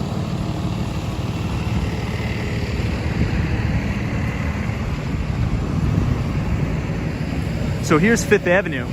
Hey, Kevin Sunderland, thank you so much for the $4.99 super chat. Hope you're well, Kevin. Says, hey Tom, crazy how we have a 1.5 10-year bond yield with 7% inflation. Last time inflation was this high, 10-year yield was like 8%. Any takes on that? Kevin, very good point. So what Kevin said was a very, very good point. So here's what I think. And then we can sort of work backwards. So the main thing that's keeping these yields suppressed is the Federal Reserve. Because if we think about the bond market, there's an inverse correlation there, right? There's inverse correlation there. So yields move in inverse of bond prices. So knowing that, in Schwartzman Building here at New York Public Library, knowing that, now we can think about policy. So what do we know about policy? Well, the Federal Reserve, ever since the lows of 2020, due to the coronavirus, the Federal Reserve has been going on a massive asset acquisition program. So what does this include?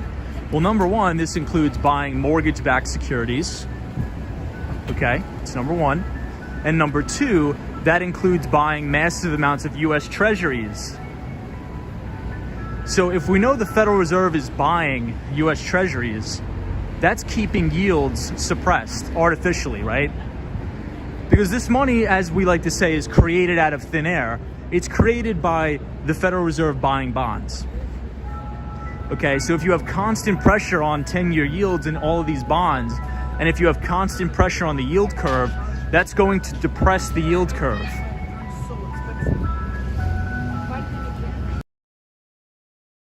It's into the housing market, you would think that the housing or mortgage rates would be more sensitive to like a 30-year note.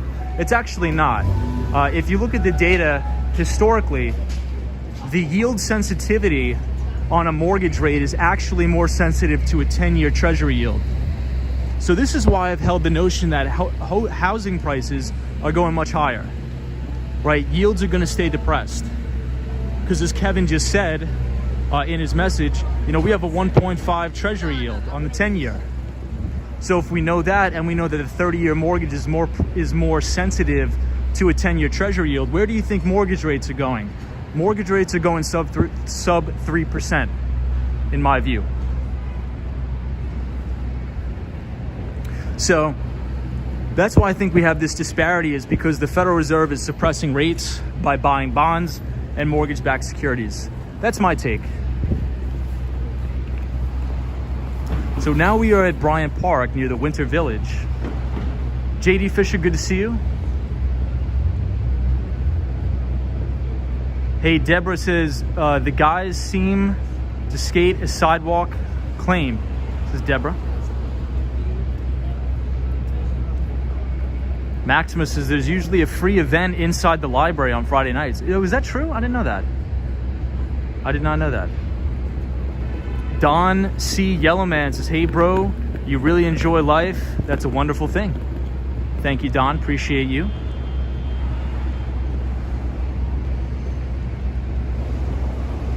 Laytha says it's a bit cold for ice cream, and I'm an ice cream addict.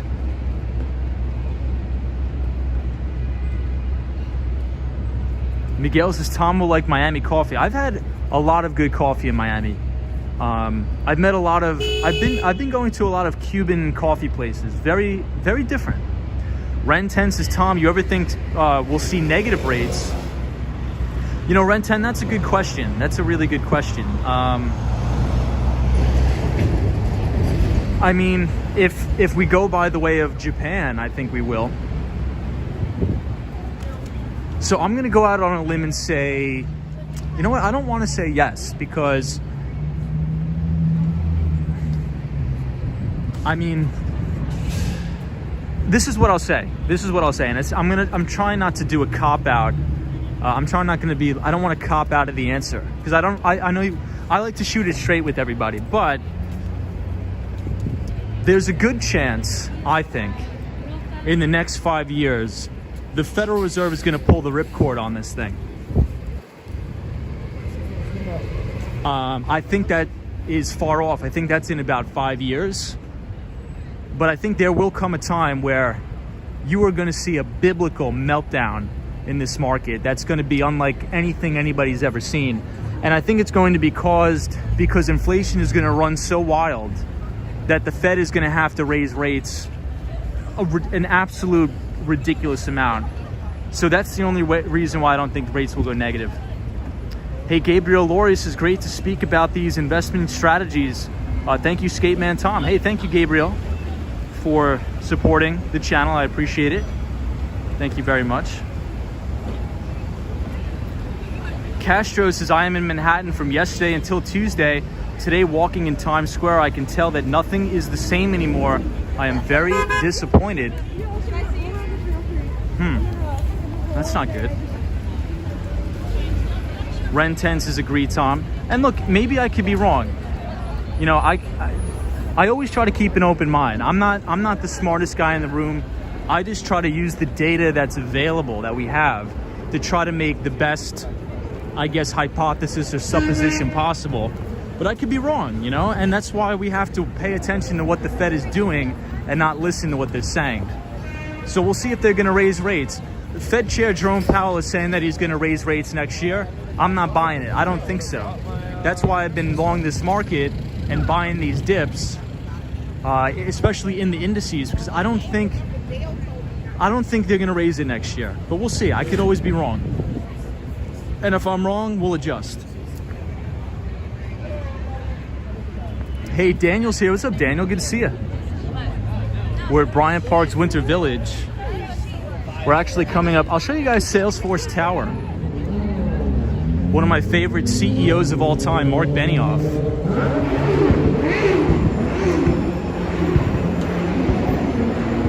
Troy 1995 says, defund the Fed, I wish. So this is Salesforce Tower, one of my favorite tech CEOs of all time, Mark Benioff. He has a great book.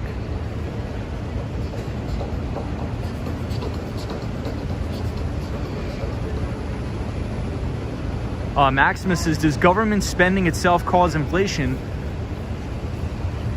I would say yes, because by and large now, the government is getting all of their money from central banking. Right, ever since we went off the gold standard, I believe in 1971, that made way for total fiat money, right? And one of the main reasons why I'm not a big fan of fiat currencies is because pretty much 9 times out of 10 it leads to full societal collapse and never-ending wars. You know, not to be too political, but why do you think we were in Iraq and Afghanistan for 20 years? Okay, because we could just print money ad infinitum. But if you had to go, like, think about back during World War I and World War II, these weren't never-ending wars. You know, wars end when you run out of money. But if you can just keep printing more and more money and funding and buying more military equipment, it's never ending. It never ends.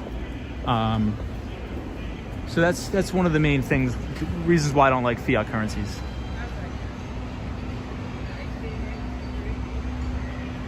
Sarajevo's worst prophet.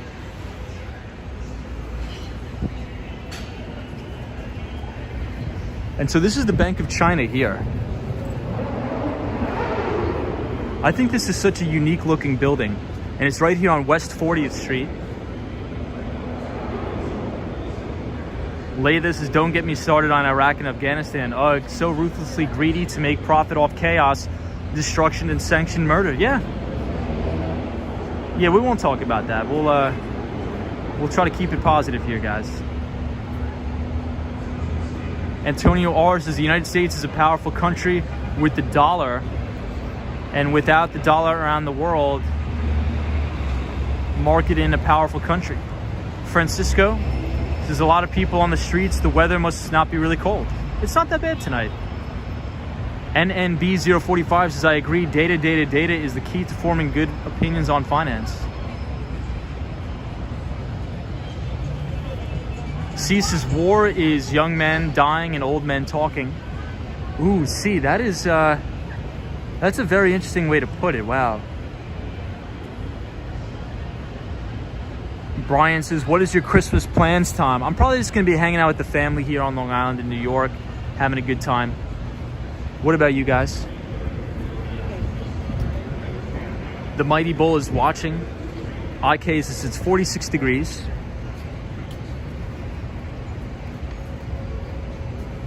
Layla says, see, that's the quote from The Gladiator. Is it really? All right, so I guess I'll give the chat. I always like to give the chat the choice.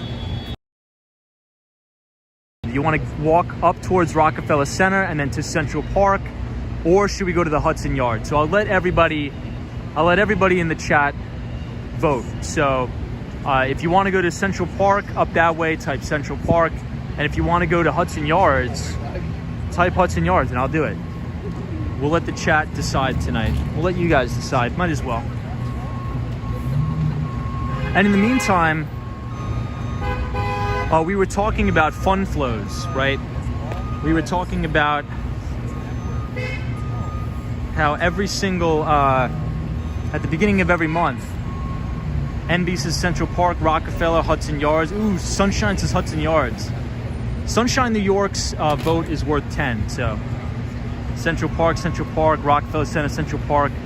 Jackson says Hudson Yards. Amy B says Central Park. CP, we got so many Central Parks. It depends how much power you got on the phone. I'm not sure. I think we're just going to have to roll with it. I think we're going to have to send it. Ken Kramer says Hudson. Ooh.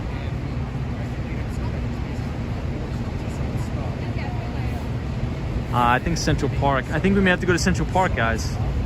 The Swan says Las Vegas. So everybody, I didn't have time to program the Nightbot, but one of the main overarching themes of the stream, as I said, every single month, what I like to look for is, it's the Investors Business Daily special report on the top buys of the most successful fund managers and money managers on Wall Street. And so this is what it looks like. I'll show you guys. Let's see if it comes out good here. But it says new buys of top performing stock funds of the past 36 months.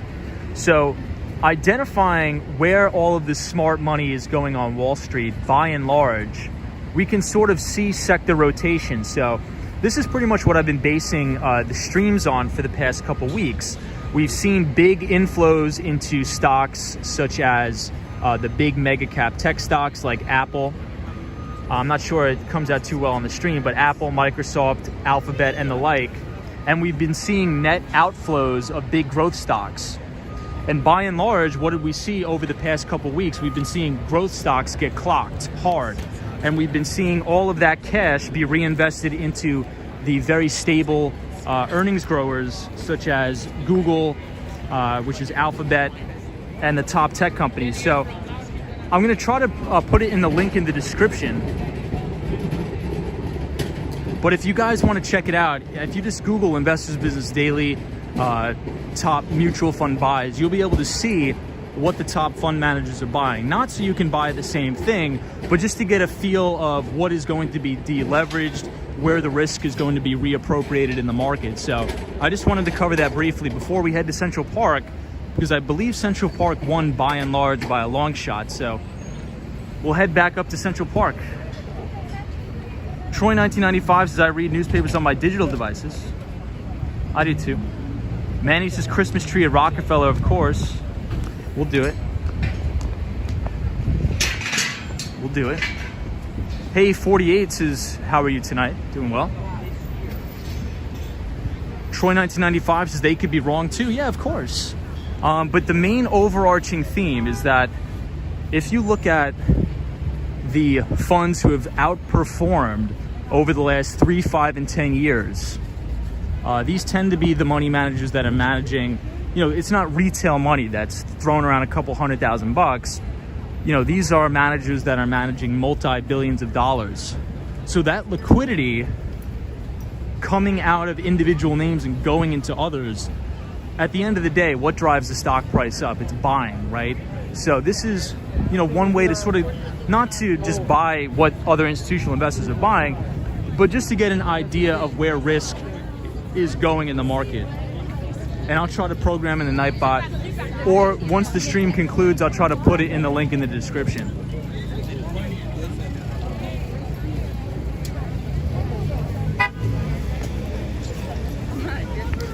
Somebody says you have a free trial of the Epic Times. I think that's a local newspaper based out of New York City. I believe it's like an anti-Chinese establishment newspaper, I believe. I've only read it a couple times, but I've never subscribed to it.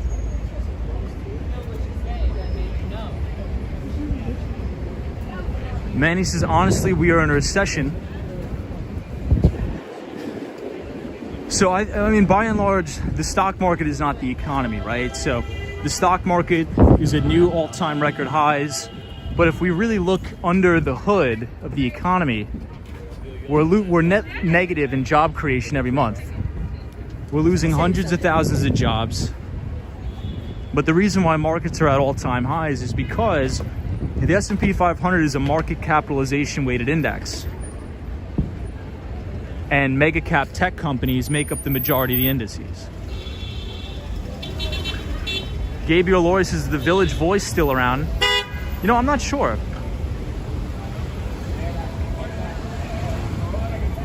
Solomon is here, says hello everybody. What's up, Solomon? Good to see you. Hope you're well. Shay says, are you worried about the U.S. budget deficit? It hit $191 billion in November, 12.5% of GDP. So yeah, I'm definitely worried about it, but in my opinion, it's the same old song and dance, right? It's the same old dog and pony show like it is every year. You know, they're going to spend like crazy. It's all about debt acquisition. So one of the things that you could do is, you know, obviously it's been advantageous to be long this market all this year and pretty much over history, but there will come a time where this risk-on environment comes risk-off. I don't know when that is, though. I don't have a magic crystal ball, but for me, what I've been doing is I've been saying, what is something that I can acquire that's not debt units, that's not a unit of debt? And for me, that's been things like Bitcoin and physical silver. So you're probably not going to make money on these things over the short term, but over the long term, it is definitely a hedge against the massive debt monster we have in this country and globally. Hey, thank you for the $1 super chat, Mr. Williams. I appreciate it. Hey, Stylish Irish says, greetings from Ireland. We're going to cross the street here, guys.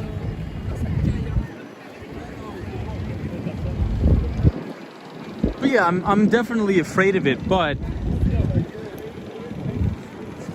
I think it's going to continue until it doesn't, right? And I'm not smart enough to figure out when it's going to end.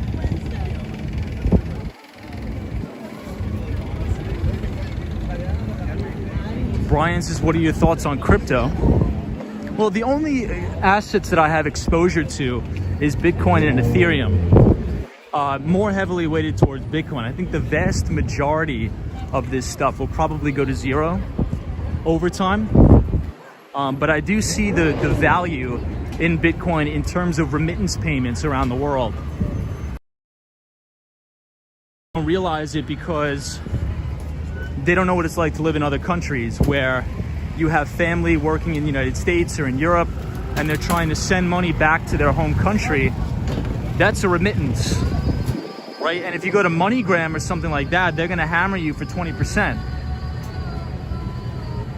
So you could send $100 million around the world in Bitcoin for $3, right? So I think remittance payments is definitely a big plus, a big value add to cryptocurrency. This is my old office, by the way.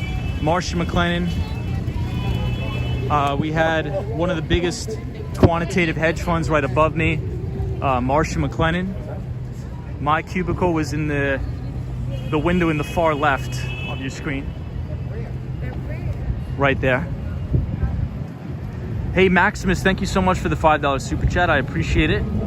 Thank you for supporting the channel. Anybody who's been supporting the channel, I appreciate it. And I believe last week we hit 7,000 subscribers on the channel. So thank you everybody for joining in the conversation. It's been a blast so far, so I appreciate every one of you.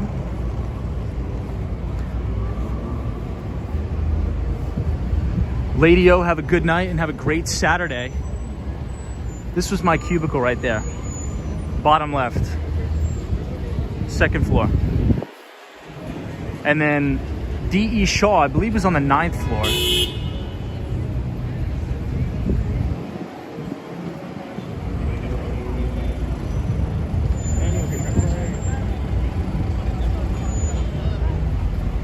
Somebody says, what if you accidentally send it to the wrong address? Well, I think that's the main point of Bitcoin, right? It's self-autonomy. You are responsible for your own private keys. You're responsible for everything. Cool on 516 says it's Friday night, no work tomorrow. That's why everyone is out. True. Guzman says, good evening, Tom. Faith says, Tom, be careful. I'll try. I know. Andrew Calhoun says, I remember looking at the streets and it was dead quiet. So we're coming up on the News Corporation building, and News Corp owns Fox News, the Wall Street Journal, Investors Business Daily, and Barron's. And their Christmas tree actually just got burned to the ground. I believe 2 days ago, it just got burned to the ground. The 11 says, do you think Meta, Facebook is undervalued? I think long-term, on a long-term time horizon, I think it's undervalued because I believe they're going to be one of the companies that's going to be able to generate a ton of free cash, along with Alphabet and Microsoft. Jordan LeBeau says, hey Tom, 5 weeks until Florida. Awesome, dude. I think you're going to enjoy it. Sunshine New York says, Christmas in New York City is super exciting. Agreed.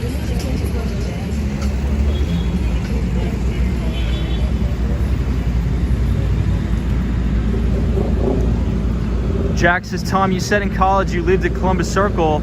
Did you miss living right in the city? You know, I did, but last year I lived in the city too. But my living situation was not the best in college. I was living in a closet, one of my buddy's closets. So this is the Diamond District.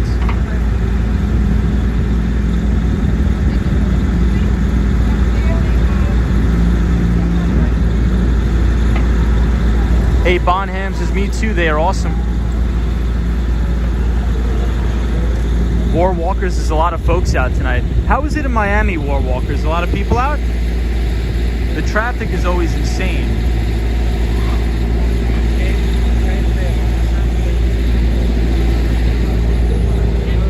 Yeah, but they burned down the tree 2 days ago because I was flying back into New York and I got it. No. That was, I think we were actually streaming that night, and then I had to wake up early and go to an event.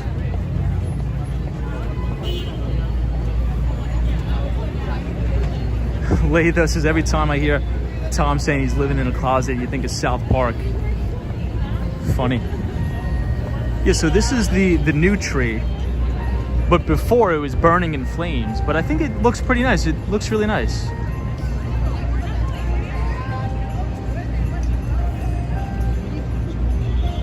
Solomon says, why do they call it the Diamond District? Because a lot of diamond distributors and wholesalers are right there. Jatton says, is there any way for individual investors to participate in private equity markets? The one where mostly big guys are allowed. I think you have to be what's called,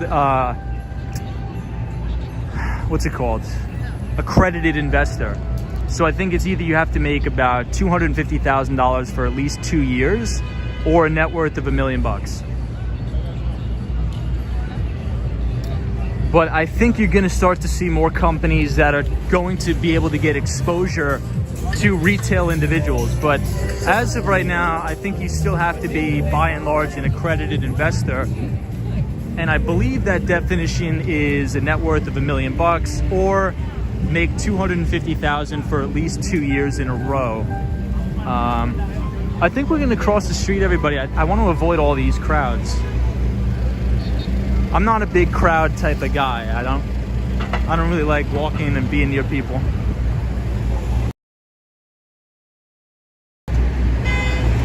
So if you look straight ahead, this is where the Rockettes play.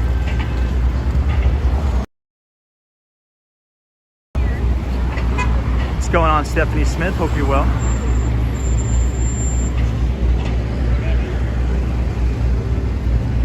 We got the light. Stephanie Smith says, I feel you. MD says, hi, bro. Brian, slam a cup of coffee right now.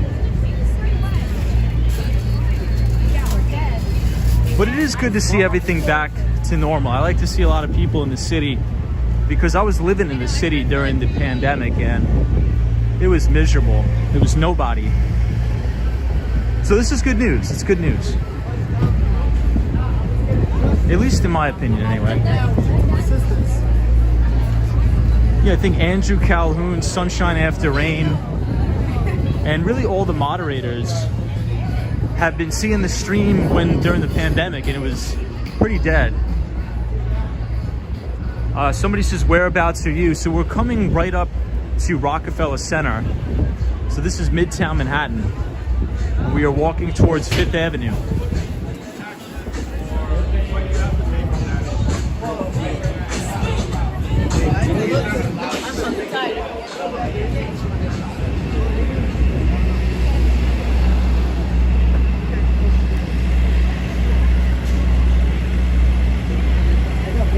Yeah, Cool on 516 is New York City always comes back.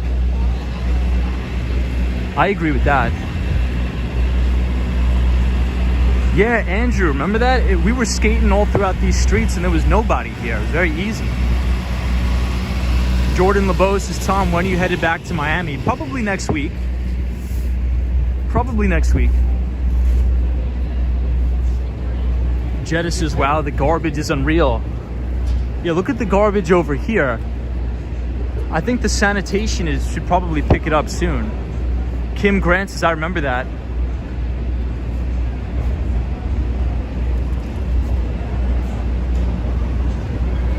Wow, look at all that garbage too down there. Izzy's Place says, happy Friday, everybody. Here's more of it getting pounded up here. Ooh, you see all the stuff pouring out of it.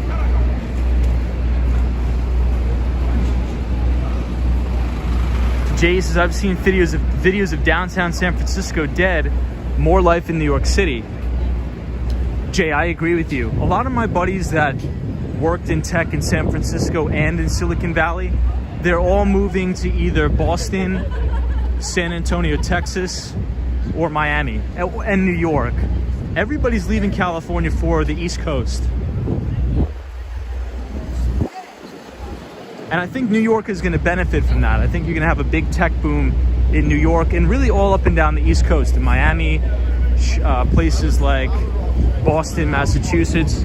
I think you're going to start to see a lot of big boom there. So here's the main Rockefeller Center Christmas tree. Hey, Brian says New York City garbage has some major problems. Lay this as I'm looking at the gorgeous San Francisco skyline right now, and it is gorgeous from afar. Jay says, I agree. Faith says, yes, you are right, Tom. Scrub says, there is less garbage pickup because the workers are like on strike against the mandate. Quint Williams says, I learned to roller skate in Central Park. That's kind of cool. Yeah, I think the East Coast, by and large, is going to benefit from the West Coast. If you're in California, a lot of my buddies, they're moving to Boston, they're moving to Miami, Texas. I know Texas is an East Coast, but you get the point. But the tree looks nice tonight, doesn't it? What do you guys think? On a scale of 1 to 10, what do you think this tree is? I'm gonna give it a solid 7.9. 7.9, not bad. What about you guys?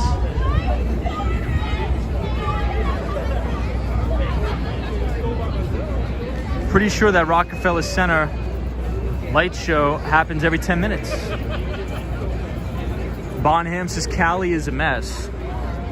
Neil says, cheers, Tom, appreciate you. Andrew, 9 out of 10. Bella Rose, 8 out of 10. Wow. 10. William Creech, 8.3. That's a good score. 10's a rookie score. You can't say 10. That's a rookie score. Pat Waters says, I'm ready to get out of Florida. I'm coming back to the city, says Pat Waters. Come back. Come back.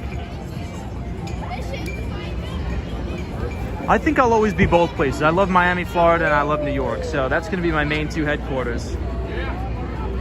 Yeah, Miami rents are in the sky. I know. So I'm not sure if the light show is starting. Not sure.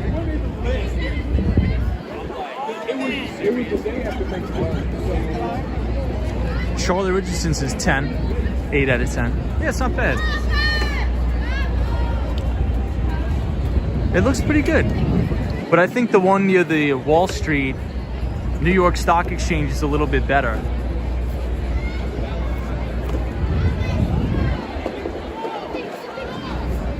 Faith says you see half the tree. NNB045 says, would you do the CFA exam, Tom, if you wanted to become an analyst? So a lot of people are undecided on that. I don't think I would ever do it personally, but I do know a lot of people who have done it. I think it just depends on, I think it really depends on if you personally want to do it, right? If you don't want to do it, I wouldn't do it, because I think if you want to open your own business or something like that, I think it would be beneficial. Jordan LeBeau says, Tom, what do you think of J-Lo and Ben Affleck? I don't think anything of. I do not think of them at all. Solomon says, I like the star on top. Yeah, the star is nice, isn't it? The Swan says 11 out of 10, gorgeous. Valentina says it's so crowded tonight. It is kind of crowded tonight. Karina Thompson is here. What's up, Karina? Good to see you.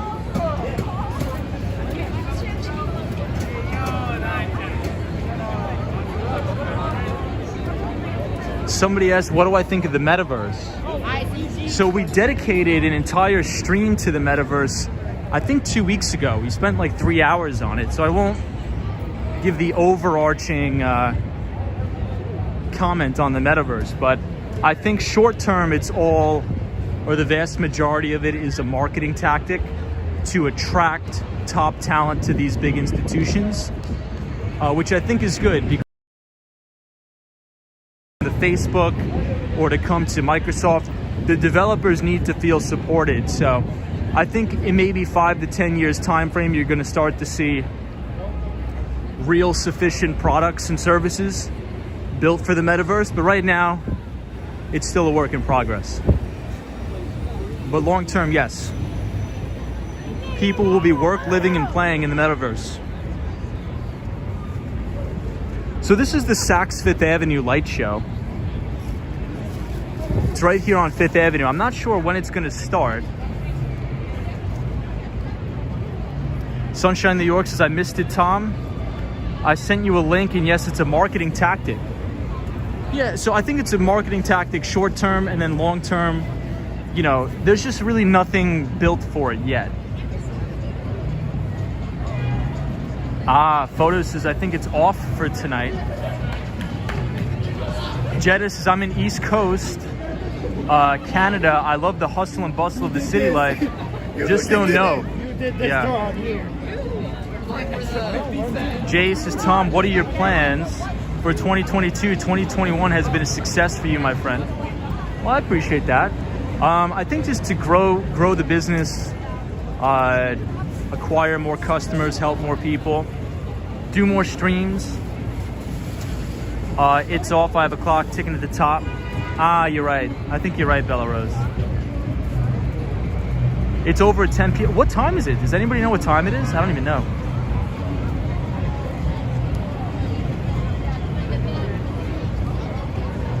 Karina Thompson, I hope you're well. Happy Friday, everybody, by the way.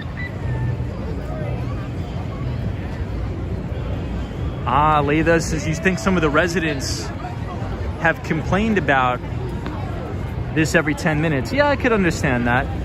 How that could get a little bit annoying, because this thing hammers. This thing really pounds it out. The speakers, the audio on this thing is like insane. The audio on it really is enough to blow your ears out.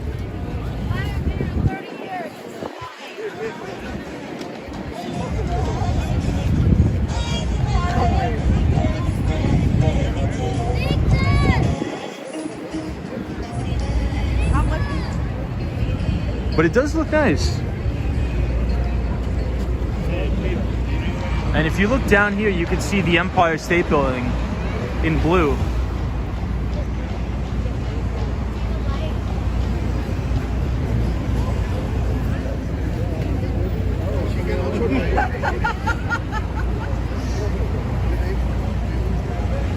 Running at altitude says, do you think there are other companies other than Apple working to bring VR mainstream? Yeah, I think pretty much all the major tech companies are. I know Photos from Around New York says, Tom, can you imagine working at 30 Rock with that thing blasting all day? I know. Valentina says, the channel is growing so quickly. Congrats, Tom. Thank you, Valentina. Jatin says, thoughts on quantum computing. So I'm gonna leave my thoughts on quantum computing aside until we have the IBM stream. So we're gonna have the IBM stream very soon, next week. I'm holding off on it because it's a big topic. It's a very, very big topic. And the reason why I want to dedicate an entire stream to IBM is really transforming the company from, by and large, a consultancy business to a pure play services business in terms of their SaaS products, cloud products, and supercomputing. Quantum computing. So we're gonna get into that maybe in 2 weeks, but that is a stream I have to prepare for because there's a lot to lay out, and I think there's a lot to learn, and I have a lot of resources I want to give you guys for that. So that's tentative. I have a question for the Swan, though, in the chat. The Swan, what prompted you to change your name to Thos? What prompted you to change your name? Mag says, hello, Tom. Merry Christmas to you. Solomon says, have you worked for IBM? Tom, my friend, did. So Solomon, I have not, but I did interview with them. I interviewed with them for their IBM Watson product for the healthcare department. So I interviewed for an enterprise account executive spot at IBM for their Watson product. So we'll talk about that on that stream. But by and large, IBM is what you call a dinosaur, right? If you think about SAP, Oracle. Well, actually, Oracle has done a fantastic job at transforming their business, mainly more along the lines of a SaaS model or a software as a service. And I think those are the companies that will really win out in the end. So this is 432 Park Avenue, one of the most expensive apartment buildings in New York City.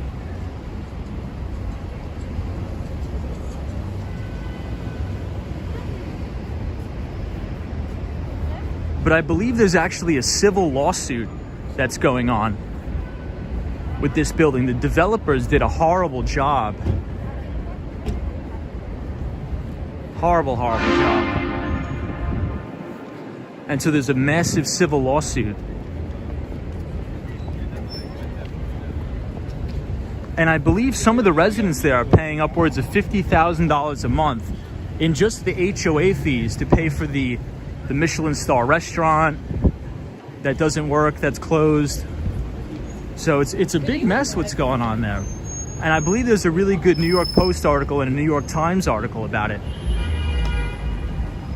But everybody, we are right behind the famous St. Patrick's Cathedral, and this is the New York Palace.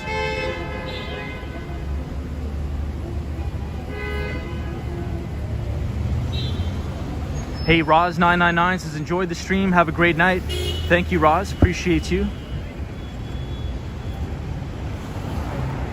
I worked for IBEW Local 3 for a while. Crazy city. I'd rather go back to the boonies. Very cool. So if we look down here, this is the brand new One Vanderbilt building at the top. For the love of God, says Tom, are you Catholic upbringing? Yes.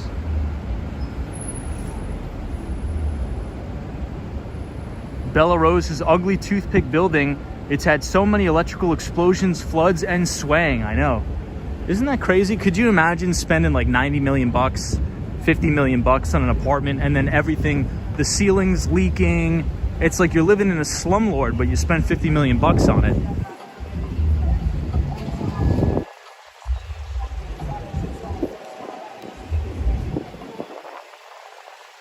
So me, I think none of those things. So me asked Tom, what do you think is the biggest risk to the markets in 2022? And I think that the biggest risk to the market is monetary policy, fiscal and monetary policy, mainly from the Federal Reserve. If the Federal Reserve really does raise interest rates, this could definitely get a little bit dicey in these markets. Expect volatility if they actually do raise rates.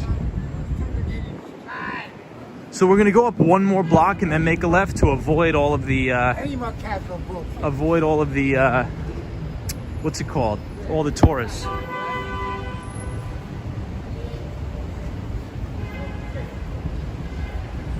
But if you're enjoying the stream so far, feel free to leave a like on the video and subscribe to the channel if you are new. Jordan LeBeau says, Tom, you're a walking financial encyclopedia. Thank you for that, Jordan. I appreciate you.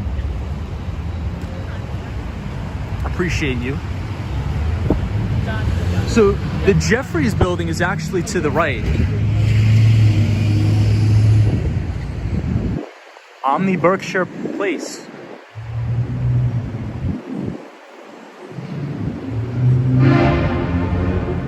Faith says, wow, lots of honking. So here's something, I'll tell you guys a funny story about this place. So when I was a teenager, I didn't have much money. I would come here and I would get the Wall Street Journal for free here, because if you go in the lobby and you sit down, every morning they have big stacks of Wall Street Journals, the New York Times, every morning. So when I didn't have enough money to buy the paper when I was in college, I would go in here and sit down and just take a paper. So maybe, what goes around comes around. Maybe I'll get what I deserve, but nobody would read the paper, so I would just go in there and take one. I would go right in there. But you do a lot of stupid things when you're 18 and 19, so. Hey, Roy says, nice job on 7,000 subscribers, Tom. Hey, thank you so much. Roy, I appreciate you being here every week. Caps is finally subscribed. Do you even skate, bro? Yeah, so we do. We usually have the skateboard almost every night. But ever since I moved to Miami, I think things are going to die down. I'm going to be a lot less busy after the new year, in which case we'll be back on the skateboard a lot more often, I promise. So the skateboard is coming up.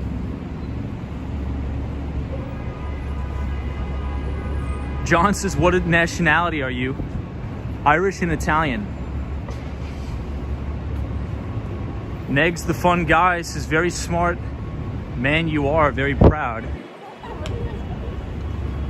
Appreciate that. So this is the Cartier building. It's beautiful here.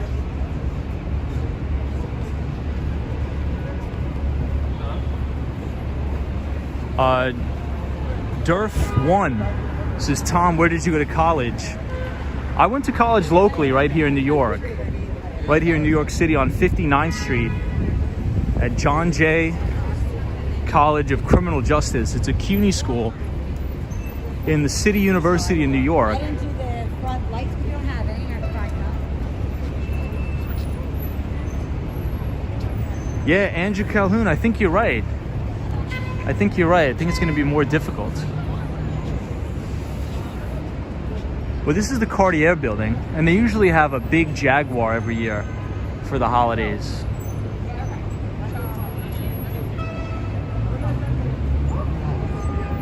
It's nice, isn't it? They did a good job. Yeah, they did good.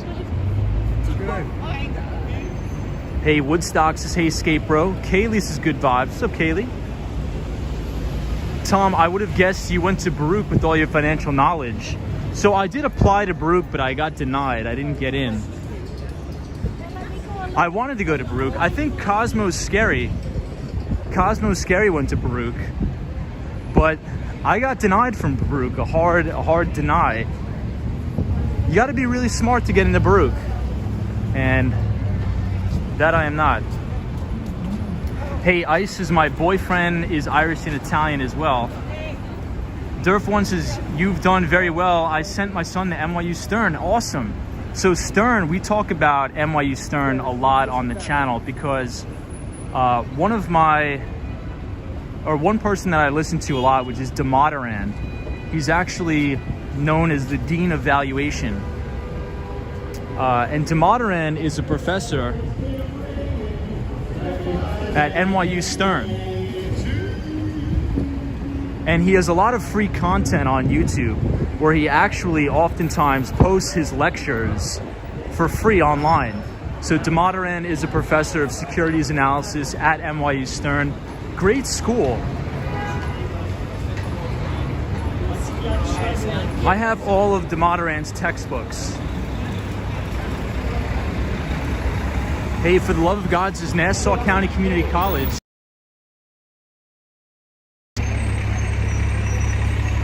Abe Bless is their loss. Jetta says, I think New York could take a lot from Japan. Emilio says, I thought Tom was Nigerian, Thai, and Thai, says Emilio.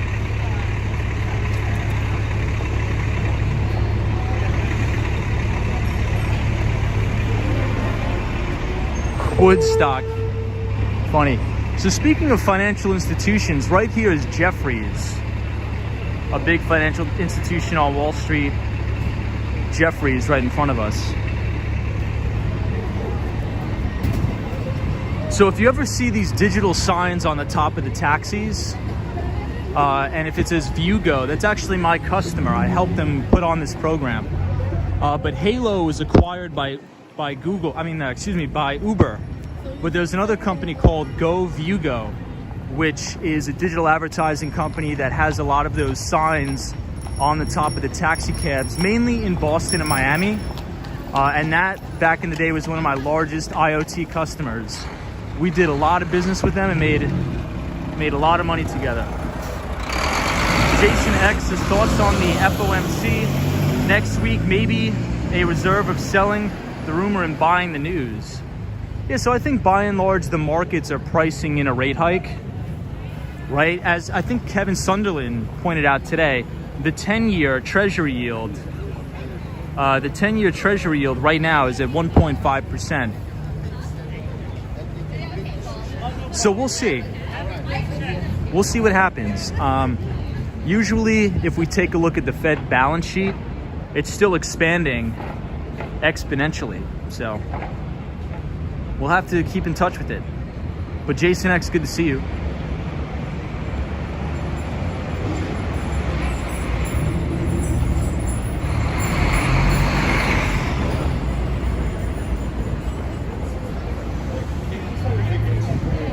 So we're headed up towards Central Park, walking up 5th Avenue. Nicholas is Tom. How you doing? I'm a bit late to the party tonight. Nicholas, good to see you. So Nicholas, if you want to rewatch the stream we briefly touched on, or the topic of tonight was the inflation print, or the CPI numbers came out. 6.8% in the CPI number. Really, really crazy. So we were talking about the CPI numbers, and we were talking about the big rotation out of high beta growth stocks into companies. The S&P 500, Dow Jones Industrial Average, and the NASDAQ all markedly higher from a very late day rally on Wall Street. S&P 500 all-time record high closing. Hey, Patrick is here. What's up, Patrick, New York? Good to see you. This is one of my favorite looking hotels. It's called the Peninsula. The architecture is beautiful. Jason X, is good to see you too. By the way, Tom, I highly recommend Tim Ho Wan next to NYU if you are into dim sum.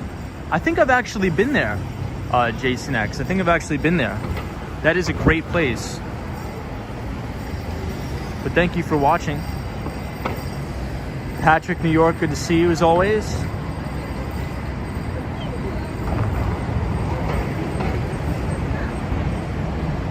Poon Adam, how are you, Adam? Hey, Estelle is here. What's up, Estelle? Good to see you. For the love of God, since growing up in the 70s and 80s on Long Island, was very Republican. Hey, Daniel G. What's up, Daniel G. from Buenos Aires, Argentina. Always good to see you. Hope you're having a great night. Happy Friday. Does anybody have any plans for the weekend? And then this is the St. Regis Hotel here.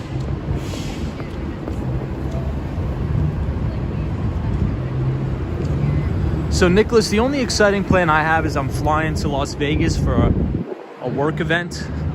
But besides that, that's about it. Adam says, you watch Action Kid, Gabe? Yeah, of course, of course.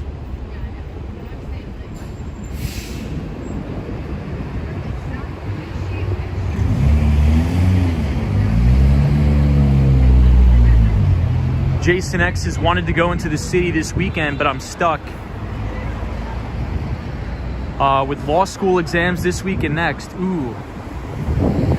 Well, good luck on your exams, man. I think you're gonna ace it. I think you're gonna kill it.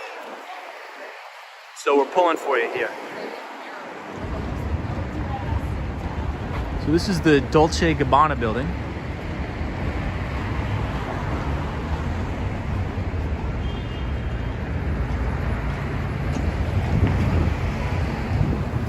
Solomon's has never been to Vegas, but I gotta go. I've been to Vegas a couple times. I'm not a big fan of it, but this month is gonna be so busy with holiday parties and all that stuff. You know, the corporate mumbo jumbo, as they call it. Savi says lots of baking for the weekend, Tom. Very cool. Matthew Adams says, you watch Soul County Observer? I do not. Sarah G says, tuning a baby harp. Very cool. David says inflation is at a 40-year high. How does inflation affect the market in the short term and the long term? Yeah, so David, that's what we were talking about today. And what I think is that, you know, you have the Federal Reserve on doing massive quantitative easing. Right, they're buying billions of dollars in mortgage-backed securities as well as U.S. Treasuries every single month. And what that does is, if we know that bond yields move inverse to price, whenever you have massive buying in treasuries, you have yields coming down. So this allows for businesses to borrow more money, take on more debt acquisition, and even it allows companies to issue more debt and raise more money. But on the other side of that, extreme money printing leads to higher inflation. But one of the things that we have to understand about that is 9 times out of 10, corporations do not really get affected by inflation. And what do I mean by that? Well, let's say if your raw materials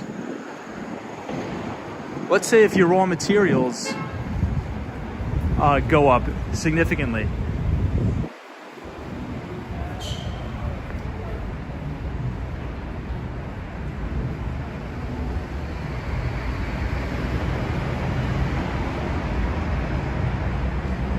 Let's say your raw materials go up significantly, right?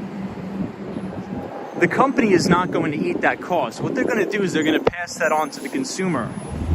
And actually, this creates an environment where companies actually expand their profit margins.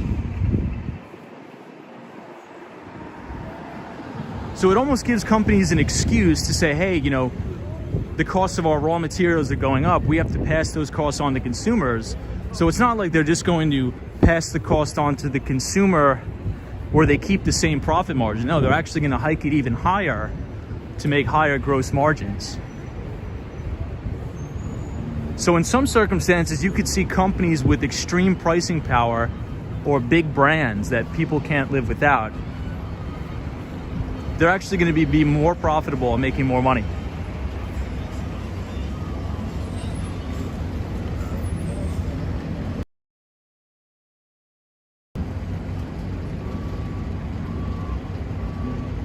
Hey, King says hello again.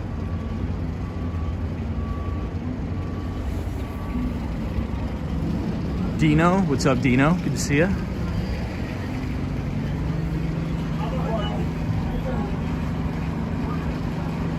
Abe Bless says your live stream is super sharp tonight. Thank you, Abe Bless. Laytha says good topoid.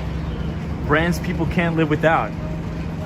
Yeah, I believe what that's called is pricing power, right? Like a good example is Apple right in front of us. They have very good pricing power. I think that Apple could probably raise the price on their iPhone $100 and nobody would even balk at the price.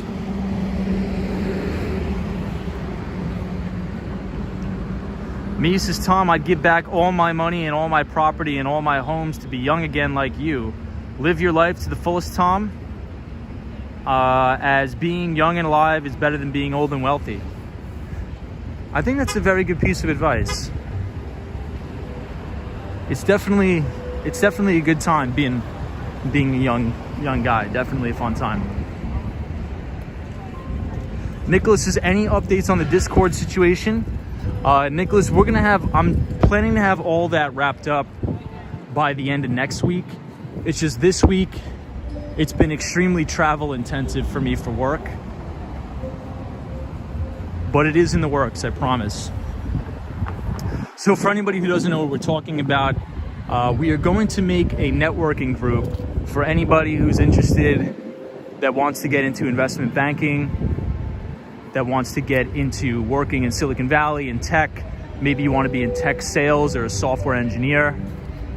So it's going to be a group chat to help each other out, share referral links, or, you know, go over each other's resumes.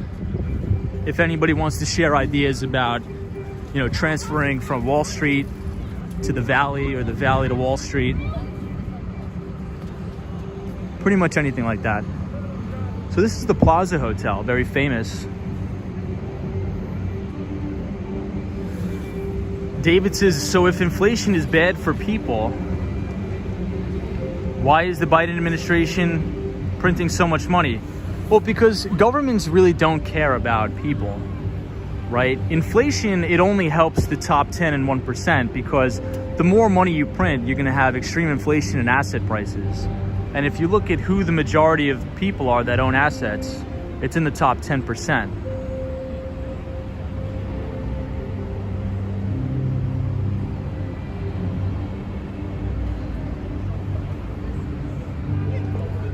I think the Plaza Hotel always looks so classic.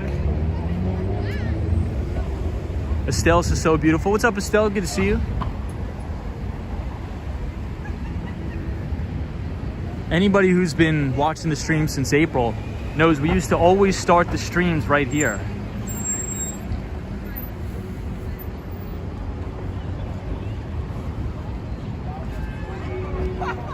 But everybody, my phone is gonna die. So I do have to call it a night, but thank you everybody for being here. Thank you everybody for joining us tonight on the stream. We had a good conversation. So Emilio J, thank you. Dip Indy says, hi, first time commenting. Please say hello to me. What's up, Dip Indy? Good to see you. Estelle, thank you for being here. Latha, appreciate it. Sunshine After Rain, Nicholas. Photos from around New York. Poon Adam, Sunshine After Rain. Estelle, Emilio J, War Walker, Dogman, Kirby, Kaylee, For the Love of God, Ebit Da, David, Roy, Dante, Rose, TR61, Antonio, all the moderators, everybody, thank you for joining tonight. I will probably see you on Monday. Daniel G, good to see you. Alan Wilson, Will P, thank you for joining, Will P, good to see you. Andrew Calhoun, everybody have a great weekend. Be safe out there, and I'll see you all right back here on Monday, hopefully. Emilio J says, I learned a lot, to be honest. That's awesome. Thank you for joining us tonight. If you guys are new, feel free to subscribe to the channel, and if you want to sign up for a free financial newsletter, I write Behind the Street newsletter once a week. It's coming out soon. This week has been a little bit of a hold up, but if you type !NEWS in the chat, it'll drop a link to the newsletter. You can sign up for free right there. And to the Mighty Bull, have a good night wherever you are, because there is always a bull market somewhere. You just need to know where to look. And I'll see you guys Monday.